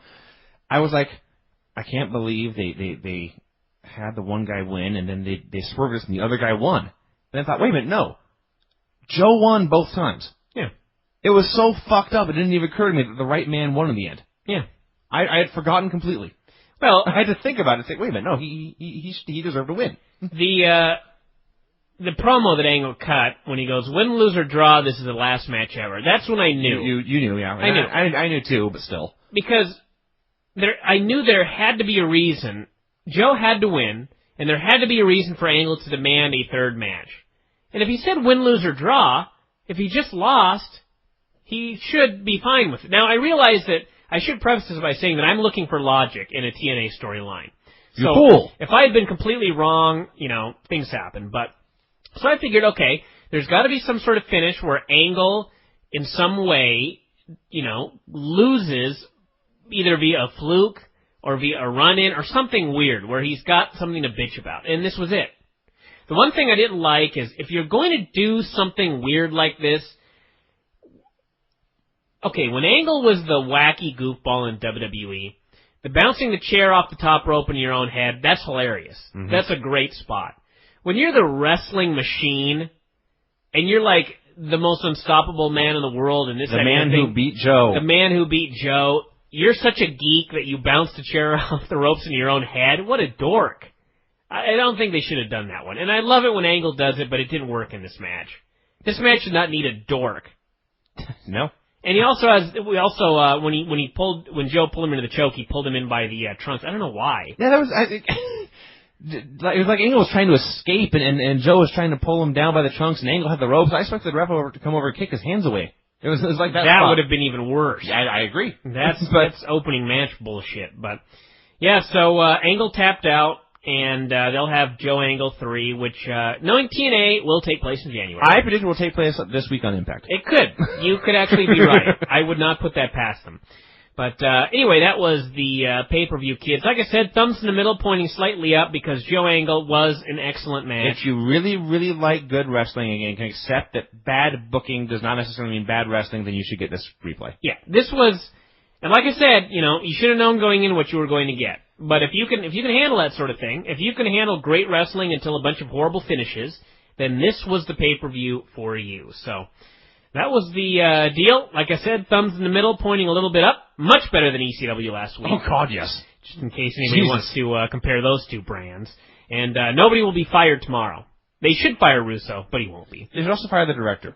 And the director. Jesus, that guy should be fired. And he's been doing it for a long time. Yeah. Well, maybe he was sick and they had a new guy tonight. I don't know. No, because they've sucked for a while. Everybody was happy with the pay-per-view at TNA, though. I can tell everybody that. So this was not like... Actually, I think everybody was happy with ECW as well until they read the reviews. But tonight at the that Impact, cannot be true. Management was very happy. So that's the story there. So.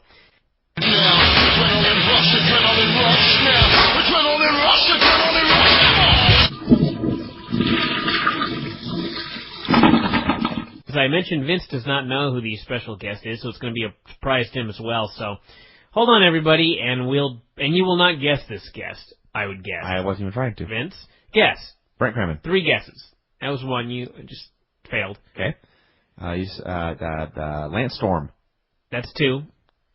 I'm wrong then. Yeah, Lance is going to get on the air at 1:40 a.m. Calgary time. Craig. Hold on a second, kids. Here we go. You have 1,425 minutes for this call. We're going to be on the phone for a long time. You got to pad that calling card, kids. That was a new one. That was the guest, by the way. No one's going to actually answer. Hello? Jubbz? Yo. Jubbz! You're on the air, buddy. What's up, man? Nothing much. Well, then you'll fit in fine. I didn't even know we were going to talk to you. What's going on? I didn't tell Vince we were going to call you up, so it was a big surprise.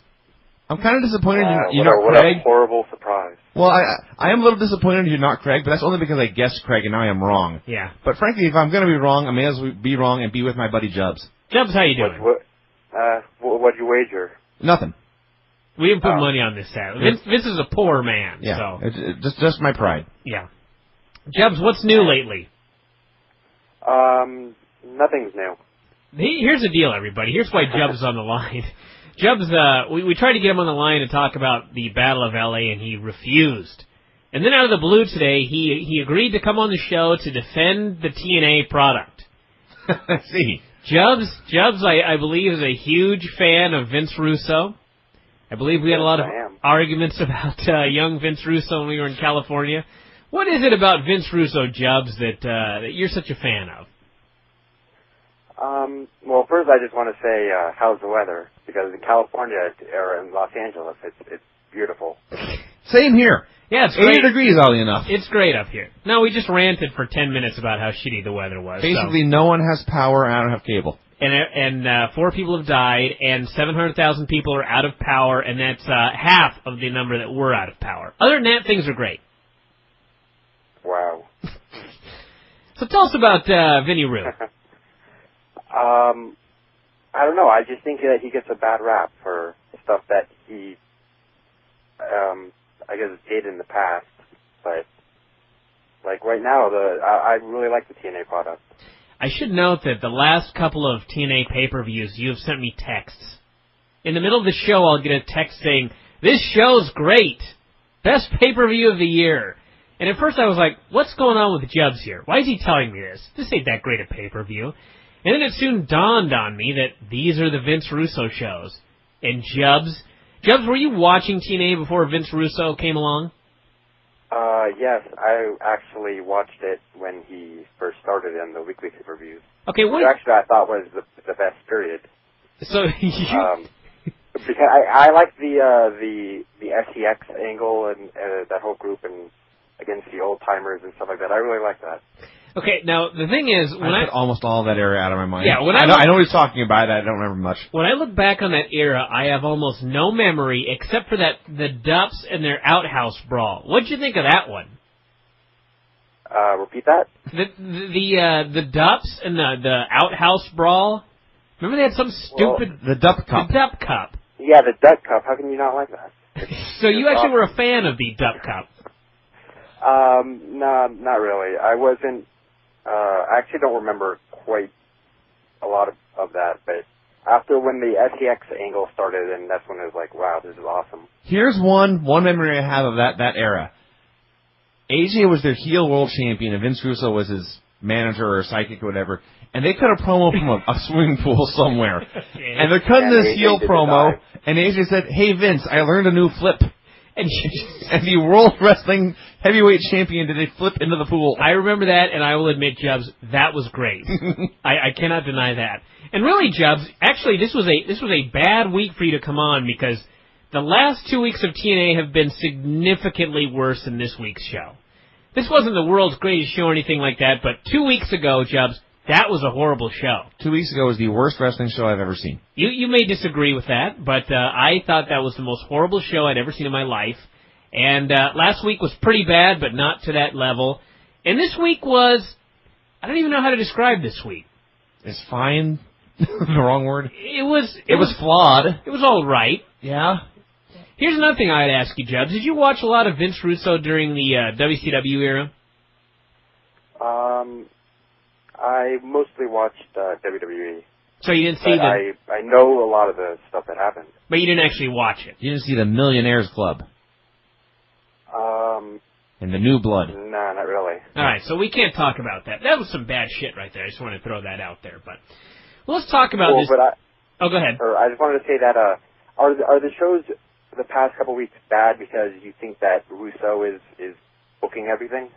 Yes, we're biased. That's why we think they're bad. No, the one that we hated so much, it was written to be a 2-hour show, and then they did it in 1 hour. It was. Well, I remember you saying how the Jackass angle had Vince Russo all over it. It did. But in reality, he had nothing to do with it. Hold on a second. So let me go back to that one right there. The Jackass deal occurred, and I stated that had Russo's fingerprints all over it. And you were wrong. No, hold on a second. I believe it was the Torch site that same day came out and said, oh no, it was Jay Lethal and the crew that had come up with this whole idea. Well, that's also wrong. If you'll recall, about 2 days after that, they totally stopped saying that this was their idea, and it became nobody knows who is responsible for this.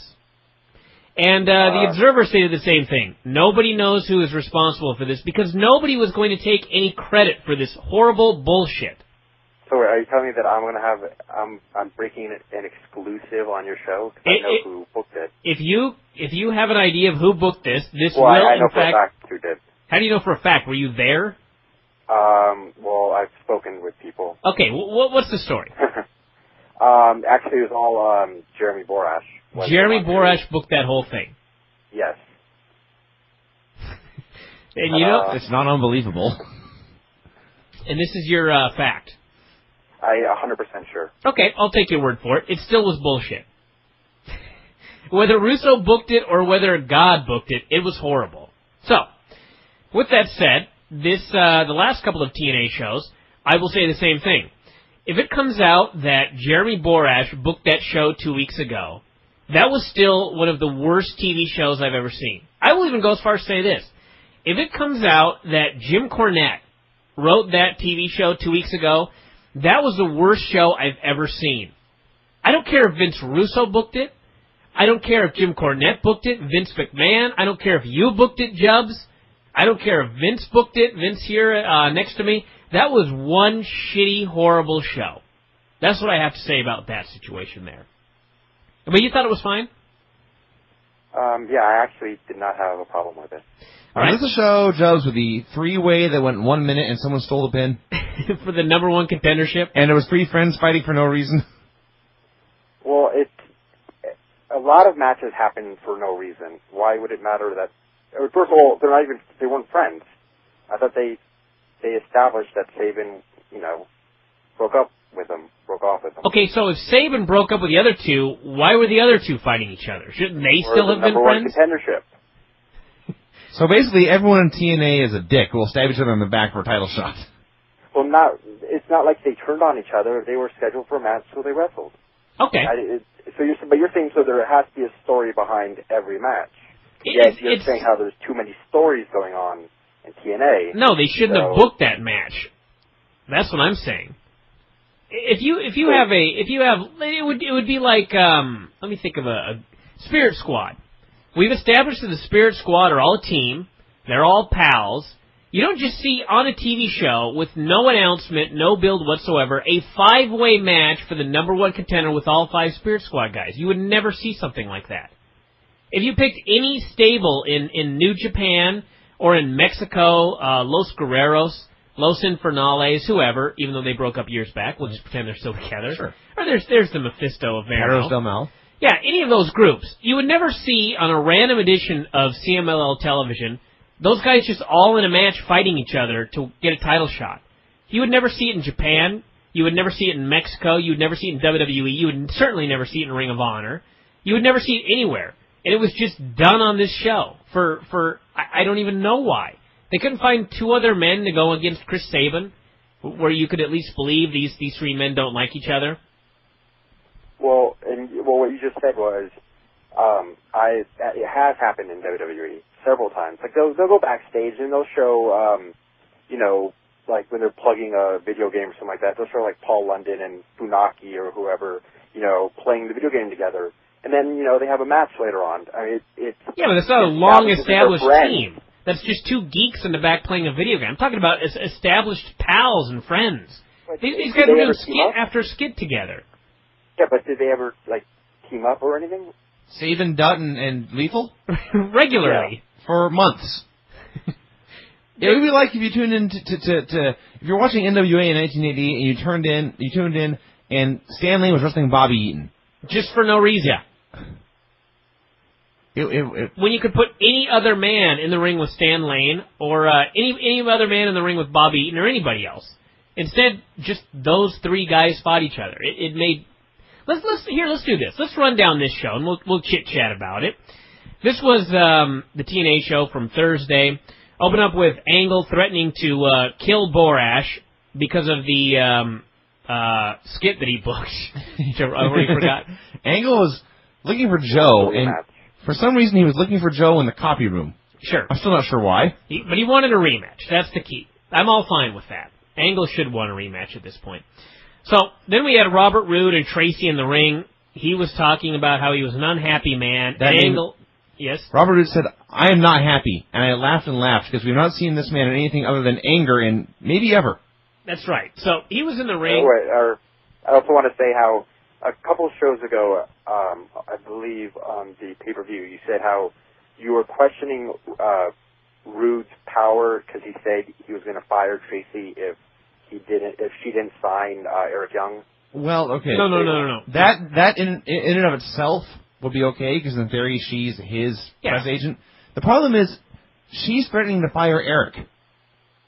Well, because Eric is paranoid and he thinks everybody's going to fire him. Okay, so, all right, fine, let me ask you this question. If that's true, and she has no power to fire Eric, and he's paranoid, and her job is to sign him to a contract or Robert Roode will fire her, why doesn't she just go, Eric, if you don't sign with Robert Roode, you're fired? We've already established that Eric Young is afraid to be fired, and he was willing to do that. Yes? How do you know that doesn't happen? Well, it hasn't happened yet. She's been looking for him now for 2 straight shows to sign this contract, and he hasn't done it yet. Why would she wait to pull out this card? Well, one show, and on this show... Well, she has to the pay-per-view and on this show. Meeting up. They showed them meeting up, and then a couple seconds later, Angle came in. So you're thinking maybe next week. So you're thinking perhaps next week she will threaten him with being fired.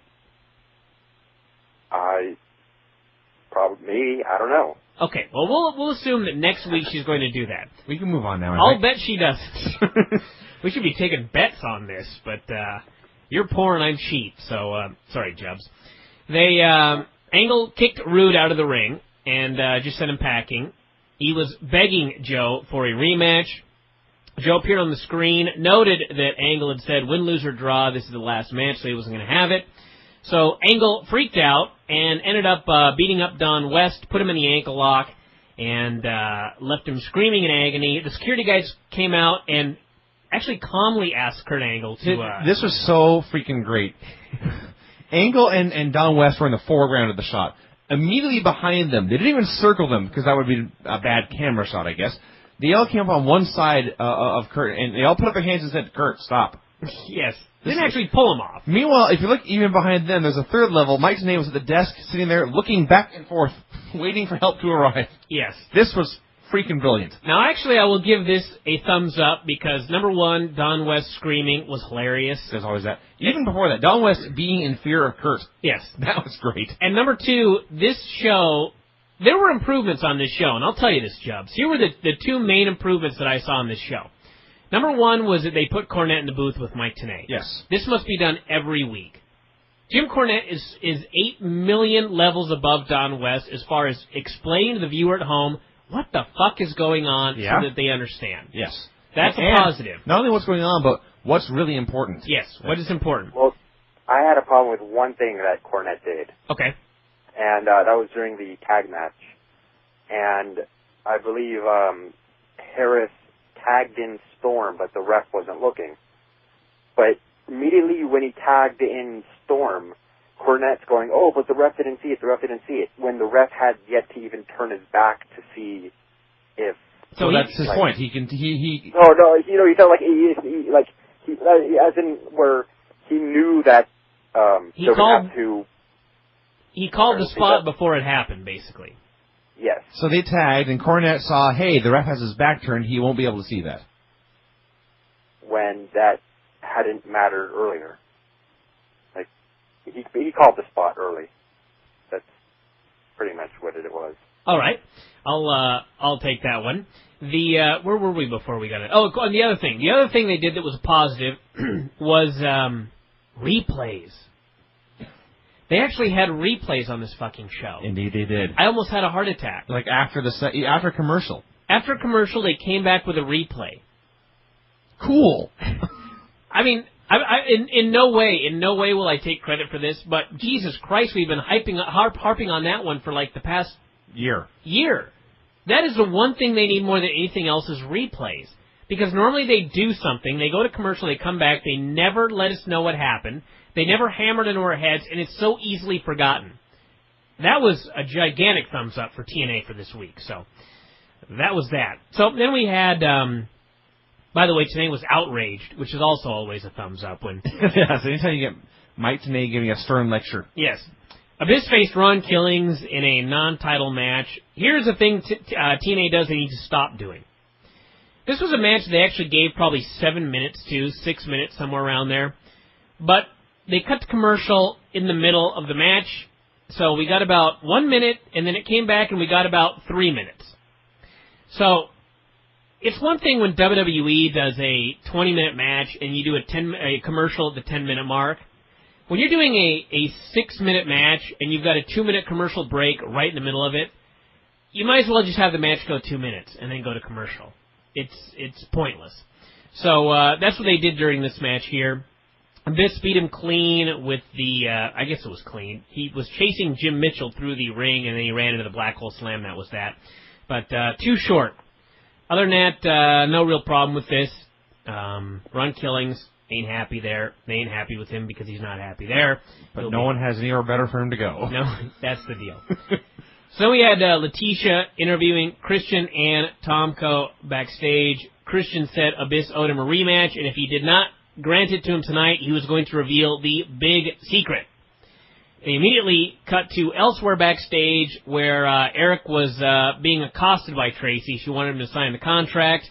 He refused. She was frantic, and then up ran Angle. He was looking for Joe.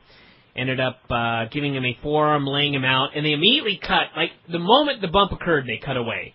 And I thought, how many guys have taken great bumps right before a commercial, and they immediately cut away, and we forget all about it? And never see it again. They did at least in a video package show replay of James Storm taking the border toss into the wall. That is true. They have replayed that a few times. But this one, yes. Angle had this uppercut, and Eric took this giant flying bump on the floor of the hallway. Yes. And before he hit the ground, they cut away. Jubbz, what do you think of the Nash skits?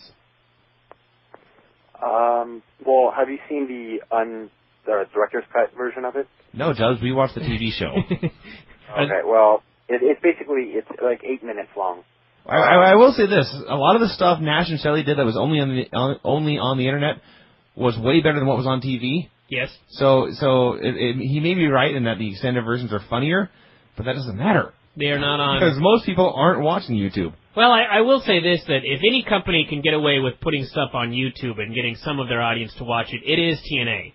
They are more of an internet company than pretty much anybody else. But Ring of Honor, but... actually, that's true. Well, that doesn't... I'm talking about a nationally televised promotion. Okay, then. Well, they're the only other one, but yes. So, are these, I presume, YouTube, Jubbz, 8 minutes? Yeah. Are the extended director's cut? Yeah. What do you think of the TV versions? They did a pretty good job cutting it down, and it brought characters. It gave them characters. So. They are developing characters, such sort as of. Sanjay Dutt, the steroid freak. And, they are the funniest thing on the show, and I guess I can put it the same way I put it when Nash first began killing the division. Division's dead, so who cares? We might as well get a laugh. I'd rather get a laugh at the expense of the X Division than watch a usual 2-minute match. It doesn't matter. So I guess I can't really. The only one I really have a problem with is Senshi. He's getting just useless. Yeah, but I mean, I agree, but he's also useless in the division because there's nothing else for him. I mean, there's nothing for him. So if he, and it won't happen, but if like the third week of this, he just snaps and kills all 5 men. It does. That would be great. That could work, and it also sort of works in that he is sort of the straight guy. And he was doing knuckle push-ups, which added a little bit of comedy to the segment, but it could be worse than what it is. But Jubbz, I've got to ask you about this because I hate it. Vince hates it. We don't understand it. We don't understand any point of it. The VKM skits. Your thoughts? It gives something. It gives something to believe in.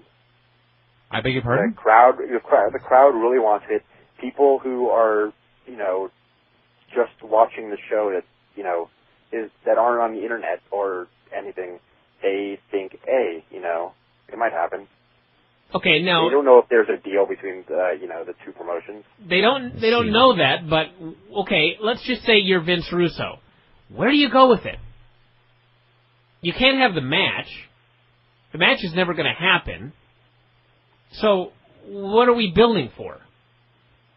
WWE doesn't accept the challenge, so you're left to assume, why aren't they accepting the challenge?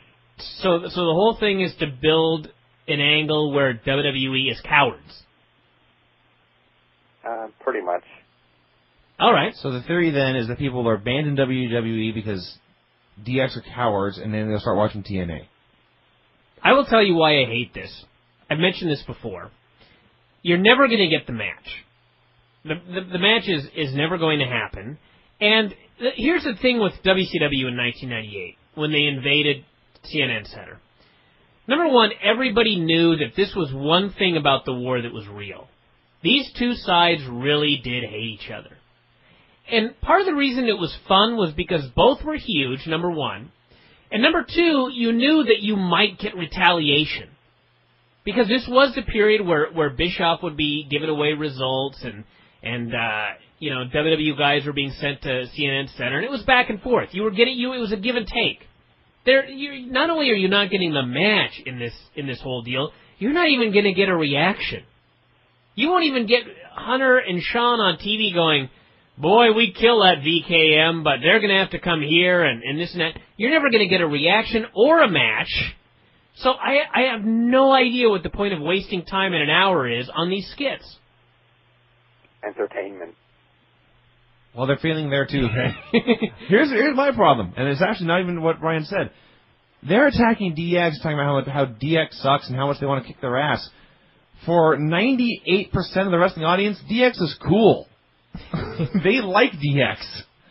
So when they see they'll probably recognize the New Age Outlaws talking about how DX sucks. They'll think, boy, I'm glad DX got rid of these goofs. Yeah, Go ahead, Jubbz. Okay, it gets them TV time without actually having, to watch them wrestle. So what's wrong with that? Would you rather be watching them Hey, wrestle? he's got us there. That's the best argument you've come up with all night. I will give you that one. I would much rather watch BG James cut promo. Yeah, I would rather watch him cut promos than wrestle. I would certainly watch Kip James stand next to BG James cutting a promo than wrestle. Okay, we all agree on that then. So then we had Joe. I love this segment, by the way. Joe comes out, and actually, I'm sorry, Angle came out. He's dragging SoCal Val to the ring by the hair. He stands on her hair. He's demanding Joe come out for the match.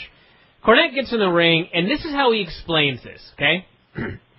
He says, per Joe's contract, I can't sign him to singles matches.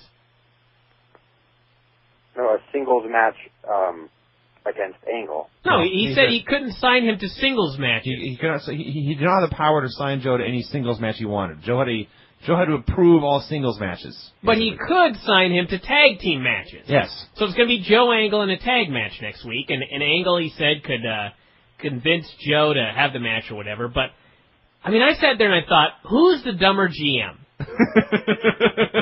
Is it Jim Cornette for signing a guy to a contract with the stipulation being that he's not allowed to sign singles matches for this man without the man's permission? Or the guy that signed MVP to a multi-million-dollar contract? I can't decide which one's dumber. Go ahead, Jubbz. You can go ahead. All right. I love it and hate it. I hate it because it makes him look stupid. I love it because Jim Cornette will not participate in anything if it just does not plain make sense. So it's like he took the bullet. He said, I'll be the one who looks dumb here, but by God, there's going to be logic in this. Sure. I also love the idea that Joe sat down with TNA to negotiate his contract, and they talked about dates, and they talked about money, and he said, oh, by the way, I demand veto power in all singles matches. I don't care about tags and battle royals. Yeah. Go ahead, Jubbz. I heard it as he can't sign him to rematches, but in a singles match. But he can have them face each other as part of a tag team. But still, that's what he said. What kind of a wacky contract is that? But not where it's like, you can't have singles matches all together against anybody. So it says he can't do rematches? Well, that's I'm not, it's the contract. There's I know, a lot but of wacky contracts out there. If he can't do rematches, well, I guess he accepted the rematch with. He has to agree to them. All right. And so I'll take your word for it, but I heard it as Joe's contract stipulates that he cannot be signed to singles matches without his permission, which to me sounds completely absurd. Frankly, Jubbz, even if you're right, even if it said you're not allowed to sign Joe to rematches, that's still absurd. So then we had AMW versus LAX, in a match thrown together for TV. This was not announced in advance, except if you want to say the top of the hour. AMW versus LAX. If AMW won, they got the titles. If they lost, they had to split up forever. Conan was there in a shark cage since he can't move. And, by the way, Conan's hip surgery is scheduled for Tuesday, for those of you wondering. He's doing the Monday night tapings. They're taping again Monday night so they can get everything done before the holiday break. And then he's going under the knife. So I presume some sort of injury angle of some sort on Monday's TV. But they had 14 minutes left on the show when this started, and I thought, look at that. We're going to get a 14-minute main event with these big stipulations. And what do we get? 2 minutes. The match went 2 minutes, and James Storm ran in with a beer bottle, broke it over his own partner's head, and after all these years,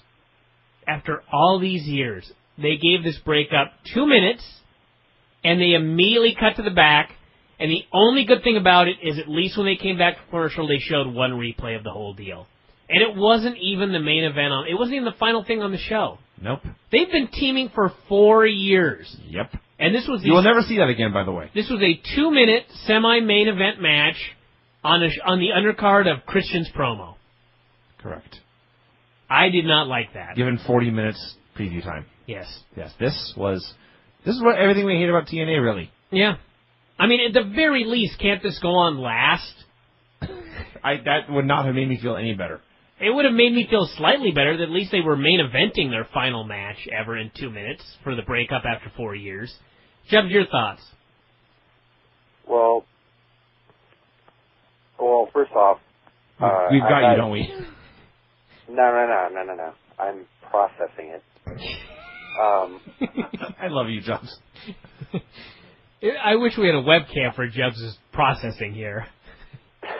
Go ahead. I'm not jogging around, while I'm thinking. I see you kneeling, scratching the top of your head with your hand.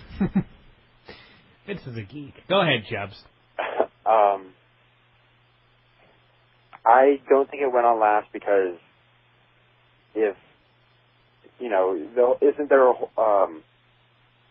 like booking 101 or whatever it's called, where you don't want to have the viewer leave the show mad? Isn't that? On a TV show, I think it's perfectly fine to have the fans leave angry. Yeah, the thing is, if you do a bad ending to the TV show, you give them the main event afterwards where the heroes win. Well, yeah, idea is you get heat on the baby faces, so folks tune in the next week to see revenge or something of that nature. I would guess if you went down the line, one half, in fact more, probably 2/3 of all shows end with the heels on top. And also when you've got the breakup, you go off the air with that, it's like, God, we got to tune in next week. What's going to happen? Are they going to fight? Are they going to be mad at each other? What's happening here? I mean, that was a fucking cliffhanger. And it wasn't the end of the cliff. The cliff was a short cliff. It was a very small cliff. It was a curb hanger. Sure. I can't agree with you on this one. I can't think of any... Yeah, ignore that. Okay, I got a better reason. Okay. If they were having a fight, why would the guy who's turning, why would Storm not hit Harris as soon as possible? Okay. Why would he... All right, hold on. This is a very good question, Jubbz, but he didn't. Because in the 2-minute match, he ran wild on the heels before the referee got him out of the ring, at which point he got the bottle and then attacked his partner. So whether this match was 2 minutes or 14 minutes, he still was beating up the other guy. Well, that actually does not bother me because he could still hate LAX and hate Chris Harris as well. He still hates LAX. That's sure. why he put up with Harris. But Jubbs' argument is, why didn't he hit him immediately? That's why the match couldn't go long. Well, he wanted them to beat him up first. But the point I'm making is, whether it went long or short, he still didn't hit him first. No, because he had no problem with LAX beating up Harris. He had no problem beating up LAX. He got tagged in. And then that's when he... Yeah, so this still could have gone 14 minutes with this same exact philosophy. It could have been 14 minutes of Harris getting his ass kicked. Yeah, and then Storm runs in and makes a big comeback and then hits his partner. Okay. What's the difference between 14 minutes and 2 minutes? It was the match would have been wrestled the exact same way. Can't agree with you there, Jubbz. I don't know. I see Vince, or I hear Vince kind of agreeing with me. Well, honestly, if they do that, then it's like, if you're going to do the DQ finish, why don't you do it in 2 minutes? Okay, so why was it the last segment on the show? I don't have a good answer for that one. Yeah, because then when you see, there's it's 9:58 and the match is starting, and you know the show's going to end at. That's on every show. You can't use that excuse. It was even worse when you were a huge fan of TNA. You had that fucking clock that was telling you how long till the match was over. Here's the deal. Then it's like the viewer goes, oh, it's obviously something's going to happen in 2 minutes. Yeah, they said that when TNA had a giant fucking clock on FSN. When it was like, this match... How so? Because the match, the clock would say 10 minutes. But the show would have 7 minutes left on the show. So you knew the match was going to end with 3 minutes left on the clock, and it happened every time. You'll notice that they have since gotten rid of the clock. What was that? That's why they stopped using it. Yeah, but I mean, they used it for long enough that they were dumb. Yeah, but remember, that was in Fox Sports when not a lot of Fox people were Sports watching may have made them use that. Oh, okay, fine. Yeah, that's what I thought. Victory goes to me. It would not be a phone call to Jubbz if we did not get one. Yeah. Yeah, I see he's marking it down on his little chalkboard right there. But let me just ask, the Horseman beatdown. How many of those ended in a minute? He usually got a little bit of a match first, so I'd throw that in there. I believe you're right. The show ended with Christian coming out, demanding Abyss either give him the shot or he would reveal the secret. Abyss came out, and he attacked both guys. Christian did not just grab the mic and reveal the secret, I should add. He decided to try and fight the giant monster. So they were fighting. Abyss was beating up referees. Cornette was irate. He hit the ring. Abyss goozled him. Lights went out. Sting appeared in the ring. The gimmick is that Sting is the only other person who can talk sense to the monster. And so he talked him out of letting go of Cornette and goozling Mitchell And then Mitchell talked him out of that. The show went off the air, and that was that. I look at the final segment here. I don't know why this could not have gone before the breakup after 4 years of AMW. And I stand by that, goddammit. Overall, I have to give the show a thumbs in the middle. And I've given a lot of thumbs down lately to TNA. Yeah, thumbs in the middle is a huge step upward. It is a huge step upward, so. They're pushing the two main programs, which are Angle Joe and the World title. Yep. And we know they have the AMW breakup to work off now. It was slower paced. That's good. That is very good. And they had a replay. And Cornette. And fucking Cornette. So actually, this was thumbs in the middle, pointing slightly up. I'll give you that, Jubbz. Jubbz, we're going to have to have you back on one of these shows one of these days when the show is just wretched. And then we can really have a good argument. This wasn't the best day to have this argument because we could largely agree that it was not a horrible show. But I suppose you'd give the show a thumbs up? Yes, I would.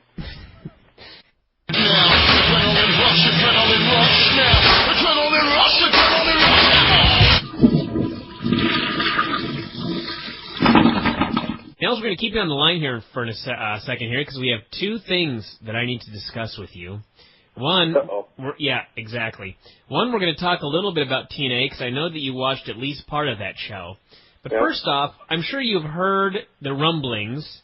You probably don't know the specifics. I don't know if many people on our website know the specifics, but those that have listened to the PPH radio show and those that have visited the board are aware that Brent Kremen has been institutionalized.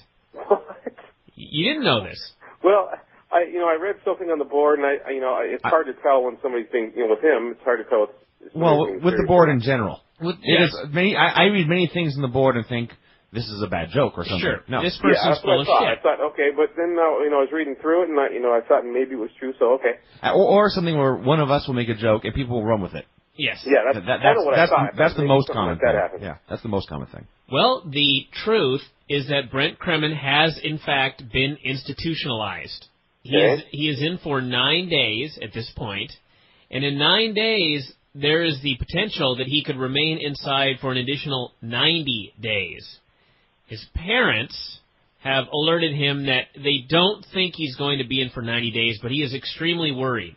And he is hoping that perhaps myself and Vince can go testify for him at a court hearing. And I asked him, what do you want me to say? Because I'm going to have to be honest about this. And he said, well, I want you to tell them that I'm always this crazy. So well, Brent. he called and left a message the other day. And he knows, but he does not understand. Let me see if I can... Hey, give me your microphone. We're going to try and play this message right here. Hold on, everybody. Okay, here we go. Oops, hold on. Hey, Brian, it's Brent Kremen live from Harborview Hospital, the mental ward.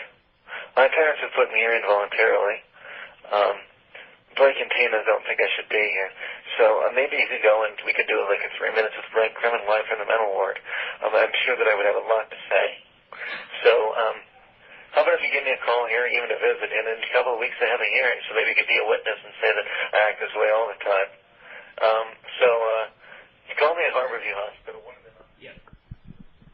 That's Brent Kremen, everybody. And I got that message yesterday, and you'll notice that Brent was fantastically lucid during that message. He's apparently a little bit medicated. I was going to say, is there any medicine involved here? There is, in fact, some cheeky medicine involved.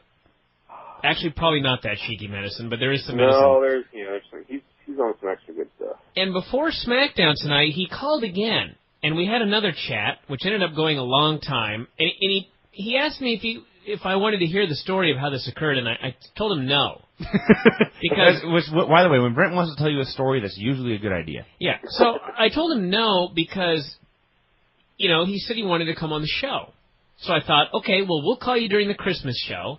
You can tell us this little wacky story, and everything will be happy. Well, he ended up trying to tell me the story anyway, and I was on the phone for like 15 minutes. So we may have to do a deal tomorrow. But the deal is, everybody, we are probably going to call Brent in the mental ward during the show tomorrow as part of the Christmas show, or Monday, or whenever it's going to air.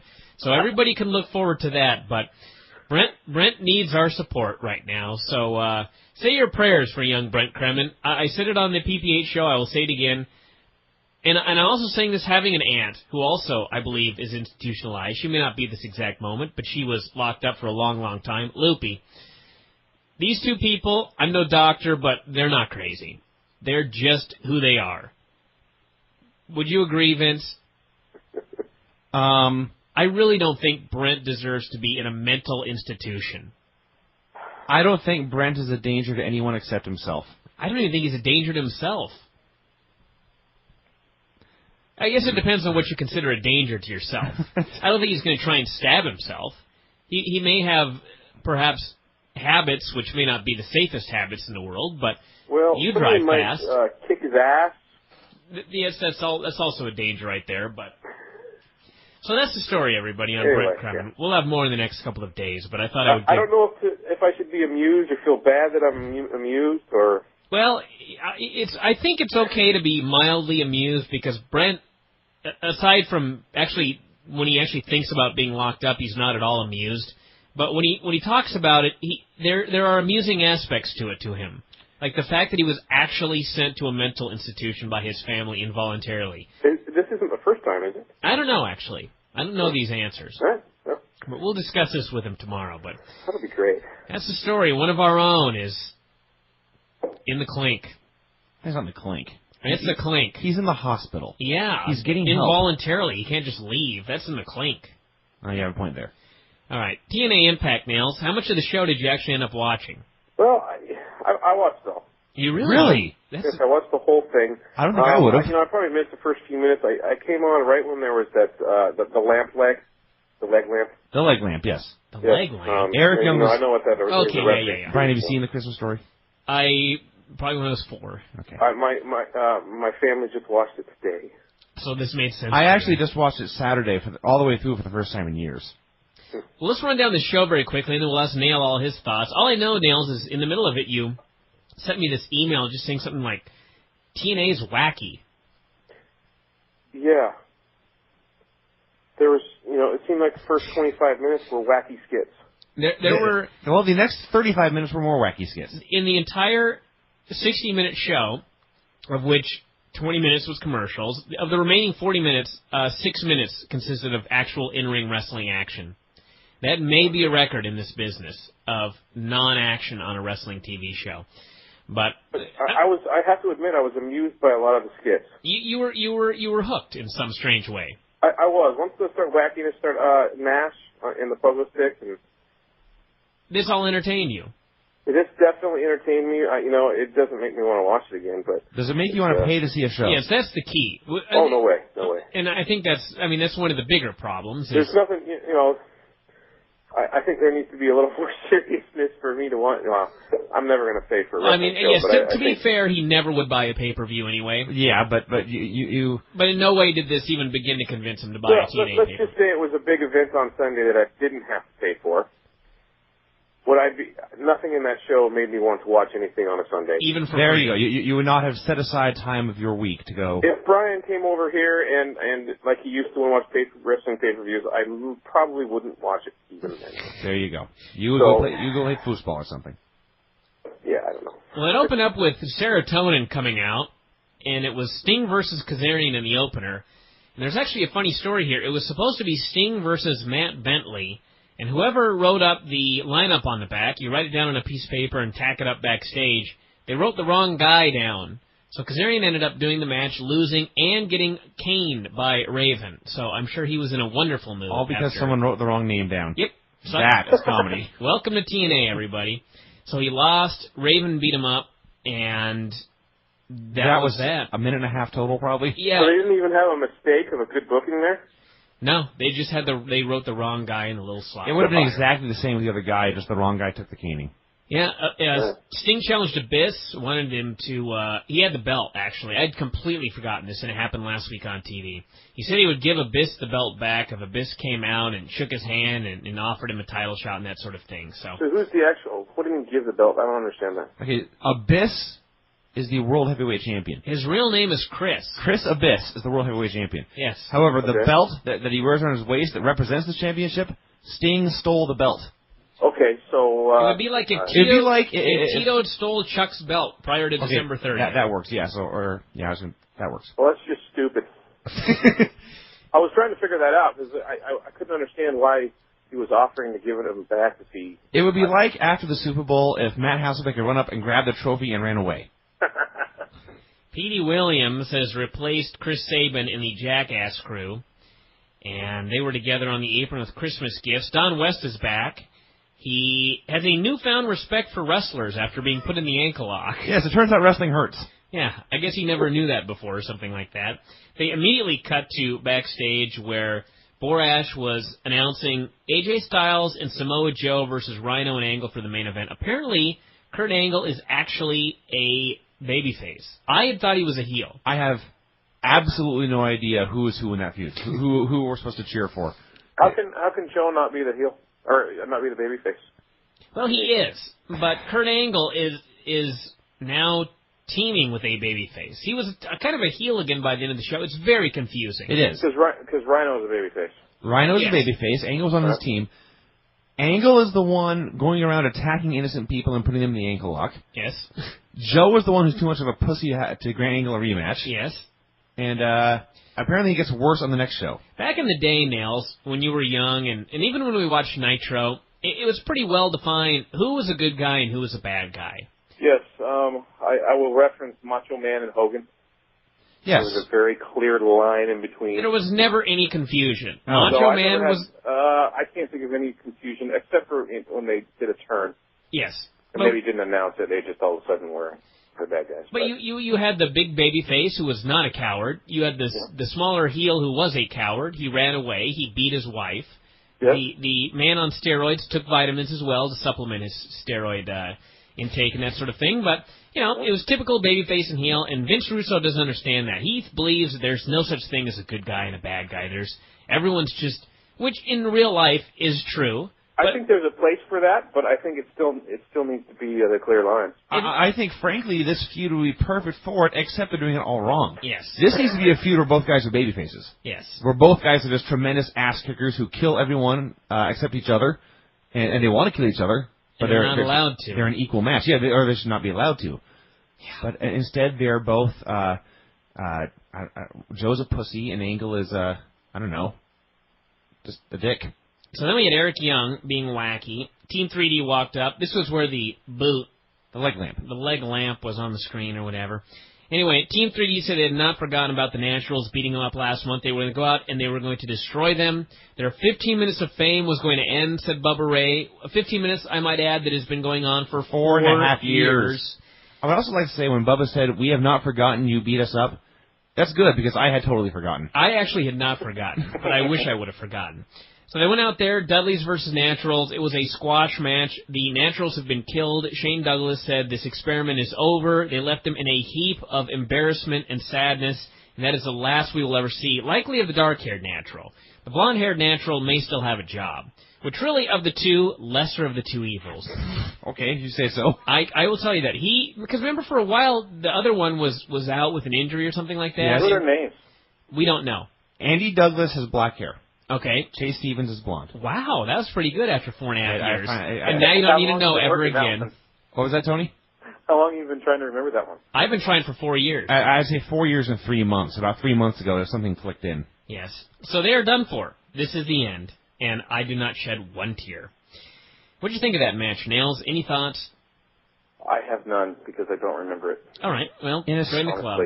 In a strange way, I'm going to miss them. I'm not. In a very strange, inexplicable way, because I hated them. I always hated them. Not for one moment. I think I'm going to miss the hate. There's plenty to hate. This next segment was not something to hate. I know Nailz remembers it. The black man coming out and rapping while the white man attempted to dance in the background, and elves threw presents or something that he killed. They were elves. This was awesome. This was great. This was the best segment in TNA history. I loved it. They just had a party. They did. It was great. It's Christmas week. Let's have a shindig. There was no point to it. No. It was just a party. I thought that was, I figured that would just be a crowd thing and they wouldn't even film that and show it to us. I suspect that was part of the idea.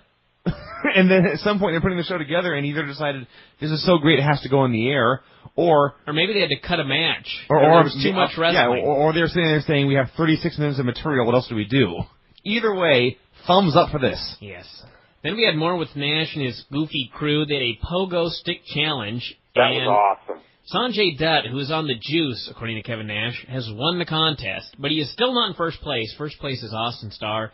I don't know what's going on here, except that they're all goofballs, but it entertains me, so I'm fine with that. Strange thing. Again, they know Loki's involved, and yet he should not be. So for this week, they did not put Loki in the pogo stick. Yes. He took a dive. Yes. And even Nash said, okay, 0 points for you. What is the point of all that, though? No one knows. I think the idea is they're giving Loki or the whole thing in general. The whole thing. I mean, why do they do that stupid pogo stick bullshit? To be wacky comedy. I think the ideas are trying to give characters to everybody. Like, that's more important than anything else. And they used to have an X division, which is all the little guys doing a bunch of flips and crazy matches. And it was the one thing that TNA had that WWE did not have. And they have now taken that away from TNA. Now it is a completely 100% WWE light. And apparently they're happy with that. So I guess what can you do? The only main event act on the show was out next, LAX, Konnan, who, if he does not win Best Interviews in The Observer this year, something's seriously wrong. Who has cut better promos this year as a whole than Konnan? The only person I can think of close is Cena. He has been very good. But Konnan is freaking fantastic. He came out ranting and raving about everything and said the Mexicans should be filled with goodwill and cheer towards men. And this and that. Ended up with Santa came out, told Konnan to shut up, and he ended up being Spike Dudley, who the Mexicans promptly killed. They gave him the border toss. The Jackass geeks hit the ring to make the save. I was just happy seeing Konnan and these guys kill everybody. That was great. There was a missed opportunity here. Konnan was carrying what I believe was a small Christmas tree, about a 3.5-foot tree. And sadly, I was so waiting for him to start hitting people with the tree. It should have hit Spike with the tree. Exactly. It did not come to pass, so that bummed me out. But other than that, this was fine. It was wacky. What do you think of Konnan, Nailz? Any memories of him yet? I don't have too many memories of the guy. I remember seeing him a little bit, but he's a scary man. He's scary looking, man. He is a big, thick... And if he just goes out there and threatens violence upon people, it's just believable. That is for goddamn sure. I love how he comes out and he's got a bandana on his head, a bandana around his face, his entire body is obscured, and all you can see are his eyes and his two big dangling earrings, and it's like, that man could be robbing a bank. He could have just returned from, like, the First National Bank, held it up. Brent Kremen says one of his friends probably did today. Could have been. Brent Kremen always says when he sees Konnan, he looks like a bank robber. Yeah. And Brent finds this stupid, and so he's outraged. Yeah. And I want you all to know that, though I hate Brent, in his honor, I announce that Konnan looks like a bank robber. He does look like a bandito is what he looks like. There you go. Chris Abyss came out for the talk with Sting. Sting preached to him, and he asked for the title shot in return for the belt. Chris was about to shake his hand when Christian appeared on the big screen. He may have been outside of the institution that Brent is currently in. It was a large white building with a barbed wire fence around it. And he said that Abyss had been there at one point, and he had done something very, very bad. Mike Tenay determined that he had actually been in prison. So, ended up with Abyss goozling young Sting. And Christian ran in, attacked everybody in the ring. Sting, Abyss, security with this nightstick. Segment actually ended up being kind of a death segment. It was all right early when Sting was preaching, but then it went on too long. The people weren't into it, and same thing we've always seen. Is he going to turn? Is he not going to turn? Is he going to turn? And Abyss finally gave Sting his bat and then left, and it was just weird. I mean, Sting walking up the ramp, wasn't he preaching? Shouldn't he be staying to preach? Why did he just walk away? I wasn't down with this whole segment. No, this was just weird. Funniest thing is I've got these copious notes about this, and I'm trying so hard to read them and remember, and I'm unable to, because it's just such a blur. This is isn't this where a bunch of people ran out? Yes. And well, you know, of course I haven't been watching it, so I don't know who was who, but it ended up confusing when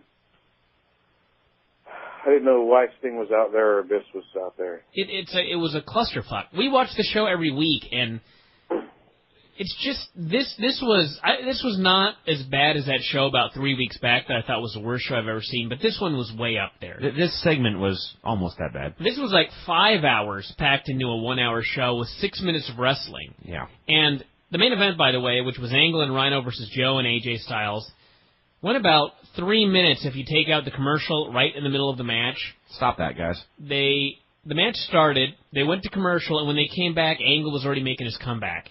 And it's like, you've got 2 matches for a total of 6 minutes, and you got to put a commercial right in the middle of the main event. These people have no earthly idea what they're doing. And it's like, why would you ever buy a pay-per-view based on what you've seen on this show? I mean, you're conditioned every single week. All you see are 2-minute matches. They always do minute-and-a-half commercial, then a minute when you come back. Well, no, but the point I'm making is every week all you see is 2.5-minute matches, and they're telling you buy the pay-per-view, buy the pay-per-view. Why would you want to buy it to see more 2.5-minute matches? I see. Why would you think that matches are going to be any different than they are on TV? But I want to see 3 hours of wackiness.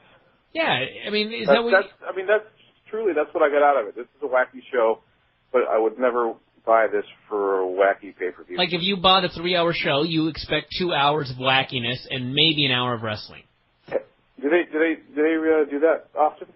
No, actually, they do longer matches. The pay-per-views are all long matches, but you would never know from watching the TV. So this show was an absolute mess. And I should also add, I think Kurt Angle is now just another TNA guy. Oh yeah, he was just another TNA guy a couple of weeks back. And remember when Angle was talking about, I'm going to help this show beat Raw and get a 2-6 and all that? Yep. Maybe he meant cumulative. Like you've got every show he's on will get a 2-2-6. It won't. What do you mean every show he's on? Has he helped at all? He did 1 pay-per-view buy rate, I think. He's done 1 pay-per-view buy rate, and that's, I think, pretty much it. The rating has gone up. I don't know what the rating was for last night. We didn't get it yet. If it's a 1-2, then things are looking up slightly. If it's a 1, then really probably nothing has changed. But even then, it coincides with the move to primetime. Well, yeah, that's what I'm saying. Nothing has changed. Yeah. So they do a 1.2, they'll be all right, but not looking good. So Nailz, that's pretty much it.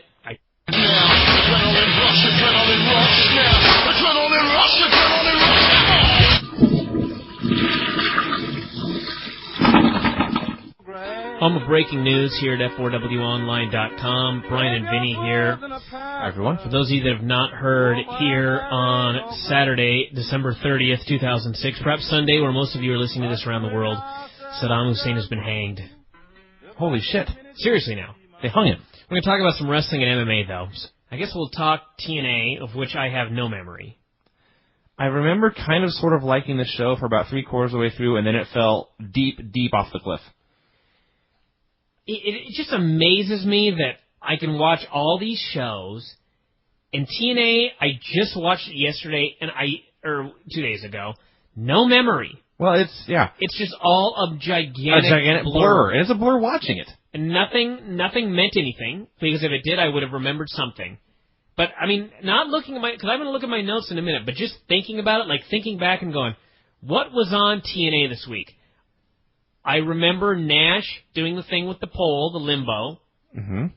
And as God in heaven above is my witness, I can remember nothing else. To be fair, we usually do the show 24 hours after Impact. Now it is 48 hours later. Yes. So you've had an extra day to forget stuff. Impact is just the most absurd name for this show. Because it makes no impact. Nothing on this show makes any sort of impact. They should just call it TNA Fuzzy Image. Just call it... Just don't even give it TNA Whoosh. What'd you see on that one show? I don't remember. So it should be. That one show. I am now going to attempt to recap this without reading the report word for word, which everyone just read the goddamn newsletter if you want the whole recap. All right, let's see. We had Angle in Cornette's office screaming about how he wanted a rematch. He was going to get it one way or the other. Oh, they were going to hand out Mr. TNA trophy at the end of the show. It's all starting to come back now. I've got... Let me see how many words I wrote about this goddamn fucking show here. Now that I'm reading a report that is 1,599 words long, it's starting to come back to me. Oh, Jesus. So, let's see. Then we had, they were announcing a match night involving a pole. That always amuses us. You cannot have when a stereotype comes true, that's funny.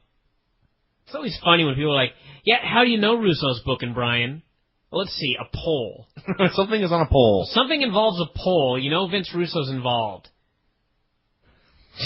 Sure enough, there was a poll tonight. Chris Sabin faced James Storm. No, you're wrong. You thought that's what it was. Oh, that's and you're right. like, wait, this is a tag match. Let me see how many words I wrote about how I tried to explain this. I wrote 79 words before I figured out what was actually going on. I thought it was Chris Sabin and James Storm because I thought, hey, the guy just broke up with his partner. This is the beginning of his singles career. James Storm's coming out for his first singles match. No, they gave him a partner. Chris Sabin and James Storm versus Petey Williams and Chris Daniels. A match I have no memory of whatsoever. It went about 3 minutes. And all I know is that afterwards, Jerry Lynn ran down. Somebody, I believe, tried to cheat, and Jerry Lynn was not down with this. So Jerry Lynn ripped off his shirt and was in better shape than all 4 men in the ring, with perhaps the exception of Petey Williams. And he beat up Chris Sabin and Chris Daniels. So apparently they're going to have a match. They're going to have a pointless three-way for some reason. I actually do remember this because I remember thinking, A, for a 3-minute tag match, that was pretty good. And B, Petey Williams is a dang good babyface. For a guy who's been a heel the whole time, mainly because they wanted to do... Well, he's a good babyface worker. Like, when you ask him to cut up babyface promo and shit like that... He got the hot tag here and made this really great comeback. And it occurred to me, he should have been a babyface this whole time. He's been a heel on Team Canada. Why? Because Scott D'Amore wanted to do Team Canada and needed some Canadians with him. Yes. That's good. Yes. So, yes, thumbs up for Petey. Yep. So, that was the whole deal right there. And, I guess, I watched Jerry Lynn and I'm like, I think, why should we care? Like, his character has been so well defined that we're supposed to care about any of this? His character hasn't been defined for the past 8 years, but he's just a guy, and, let's see. Sabin and Daniels have been feuding for the X title. Sabin and Lynn have had their little pissy fit, and now Lynn does not like Daniels for Christ knows what reason. How's that for an explanation? Nope. Don't get it. Samoa Joe arrived on crutches with a mystery woman. I'll get into that more later in a minute. Borash interviewed Jim Mitchell about Abyss, blah, blah, blah, threatened to reveal the Dastardly secret. Joe did an interview saying he wanted to talk about Kurt. She asked him about Kurt, and he said Kurt was not getting a rematch. God, I have to fucking read this word for word. Kurt was not getting a rematch. He was moving on to the NWA World Title. He wants the NWA title. Should we do the rant again about why TNA has the NWA title? No, I don't give a shit about that. That's the least of their concerns. When the next show does another 30,000 buys, and it's like, they need to rename the belt. Why? Why is it 30,000? I don't get it. Why is this not going up? Well, why would anyone want to buy this shit? TNA, I mean, seriously, I know they don't get it because it's been 4 years now, and Dixie Carter's clearly clueless. That's for sure. But seriously, if you're a worker for the company, you're loyal to your company and all that, but step away from it a minute and just think, why would anyone buy your pay-per-views? Why? If I look back, what pay-per-view, if this were not my job, would I have bought in like the last 5 years? Maybe Joe and Angle. It's the only one I can think of. Why would you want to buy any of the... What do they give you? Well, good wrestling, but as we know, that's not enough. From watching this TV, why would you ever be compelled to buy a pay-per-view? Oh, no one. No reason. I get angry when I recap this because it's just ridiculous. It's a waste of time. It's a waste of your time and mine. It is. This is a waste of time. It's a fucking company on a treadmill. It's all the same shit for 5 years. And people keep trying to tell me this is a huge success. Oh, Bryan, it's a huge success. As they lose money every month. As they lose money every single month after month after month. Let me ask this question. All right, when TNA first started 5 years ago, all right, disregard all this shit about who said how long it was going to last, everything like that. When they started 5 months ago, they were indeed handicapped. They had no TV. They had no stars. Right. What did they have 5 years ago? Nothing. Nothing. They had the hope that the 3 million people that quit watching WCW would come back. That's what they had. Now, what does WWE have that TNA does not have? They both have primetime television. They've both got big stars. They both seem to have enough money to sign whoever they want that's on the free market. Kurt Angle, Sting, Christian, Tomko, fucking Tomko, whoever. What does WWE have now that TNA does not have? Better production values, but that's... What does TNA have, or what does WWE have that TNA does not have? Better production values is not the difference between 30,000 buys and 300,000 buys. What does WWE have that TNA does not have?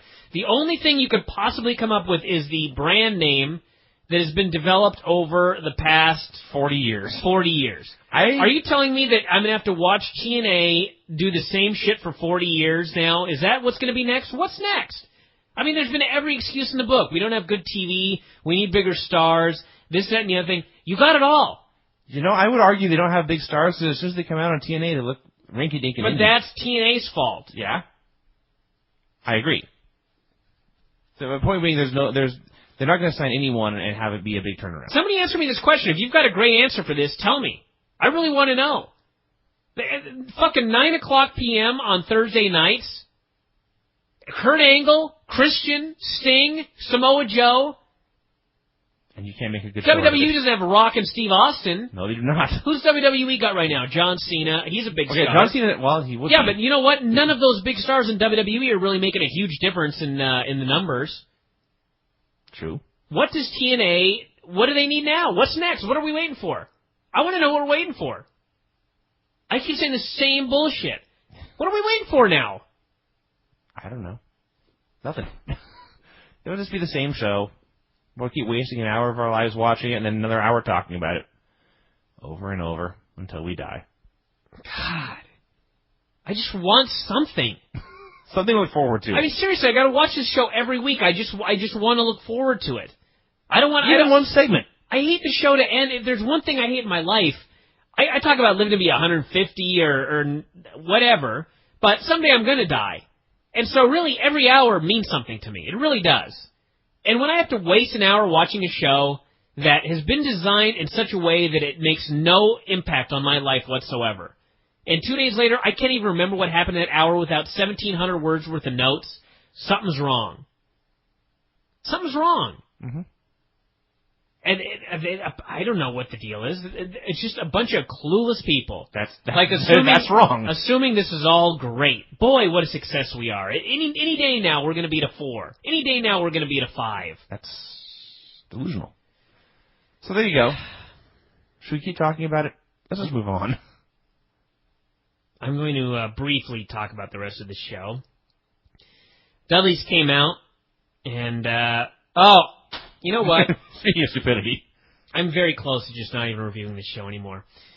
Long story short, we had a segment where Spike Dudley turned on the Dudleys and then reunited with them, all in the course of the same segment. Mm-hmm. Not even over the course of a couple months. Not even over the course of a whole show. Oh. Over the course of a 3-minute segment. Spike Dudley turned on the Dudleys and then reunited with them. In the same segment, by the way, where Bubba Ray and Dudley declared they were the number 1 contenders. Why? Because all the other tag teams broke up. Yes. Way to go. That's a solid challenger. This was retarded. LAX got involved. Apparently that's the thing they're building up to, and Spike took a super bomb, or Bubba gave Spike a super bomb on a homicide. Bullshit. The Nash stuff was at least funny. I laughed. Christian was ranting about something. Don't remember what it was.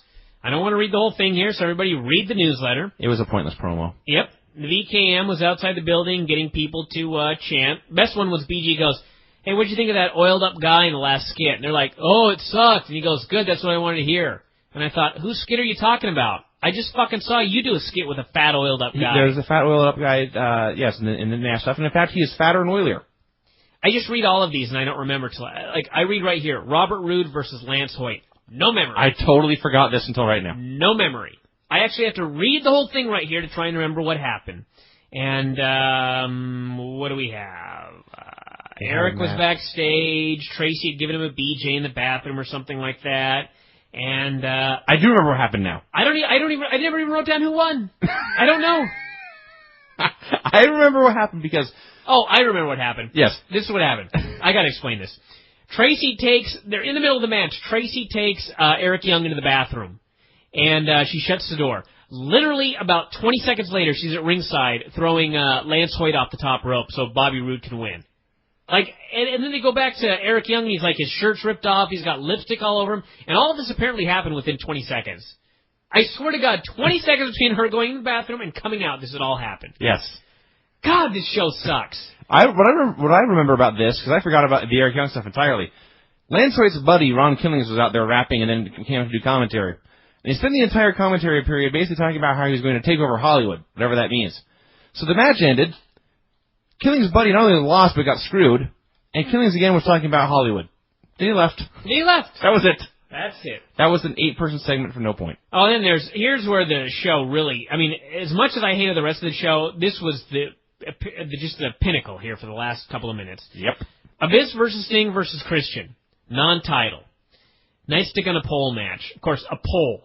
A pole because it's Russo. Nightstick, no reason. Yeah. No, there is a reason. I'll explain it to you. Because you see, TNA wants everybody to be a star. So we've got Christian here who's never lost in TNA, even though he's lost about a dozen times. We've got Sting who's undefeated, but has lost. He's even lost the title, in fact. Then we have, of course, the Abyss, who's they both lost the title, but they're still undefeated in the company. Because whenever they need to win, they just do a match where they actually tell you, this doesn't count. Yeah. Whoever hits another guy with a nightstick, he's the winner. But the other guys didn't lose. Don't worry. Christian's still undefeated. So, of course, Sting hits Christian with the nightstick. And the best part is the nightstick's on a pole. And the pole is such that everybody on their feet could probably reach up and grab it. Or at least jump for it. But they still have to not climb the first rope, not the second rope. They got to pretend like they have to climb all the way to the top rope to get this nightstick. The best of which is, who ran down? Oh, Tomko, who's the tallest of all. Yes. He had to pretend like he had to climb up to the top rope to get... He climbed so high that he had to reach down to get the nightstick. Yep. That was classic. The other great point was the announcers were saying about how this match was put together to help Cornette decide a number one contender. Yeah. If you want to decide a number one contender, don't put the fucking champion in the match. Yeah. That's counterproductive. So, you've got this match to determine the number one contender or whatever, and the champion's in there. So, of course, the question is, what happens if the champion wins? Does he fight himself for the belt? So, what do they decide after this? They have all three men are now going to fight for the belt at the pay-per-view. Woo! Why? Why would you pay to see this match after you just saw it here for free and it sucked? And it sucked the week before. And you gave them a match with a stipulation, and now they have to pay to see a match with no stipulation. Indeed. Stupid. Perhaps they think their belt is over. You know, I have never in my whole life ever seen a worse booker than Vince Russo. We know. I'm not talking about in a major company. I'm talking the lowest level indie group. Caden Matthews, as much as we made fun of his show, better booker than Vince Russo. Tim Flowers? At least Caden sent everyone home happy. Oh, God, Tim Flowers. Way better. Tim Flowers is on a level so much above Vince Russo that I can't even begin to get into that. Tim Flowers was Sam Mushnick compared to fucking Vince Russo. Vince Russo is just, and I'll tell you why, we're getting to the big segment here. So here we go. They come out to show the Mr. TNA or whatever fucking thing it is, and Joe wins, comes out to get the trophy, and then Angle runs out on the stage with a girl. We are told at the end of the show, hey, it's Joe's girlfriend. Angle puts her in the ankle lock. Joe says, fine, you can have your shot. Angle says, I'm going to break the ankle anyway, breaks it, whatever. And we're supposed to care. We're supposed to be motivated to buy their pay-per-view now. Tip, everybody, when you're story writing, it usually helps to define the character for a period of time before you put the character in a situation where we're supposed to care. You ever seen a movie where, like, you watch the movie for 2 hours, and then in the last 2 minutes, a character appears on screen and is killed, and we're all supposed to cry? Why, not that I can think of, no. Never.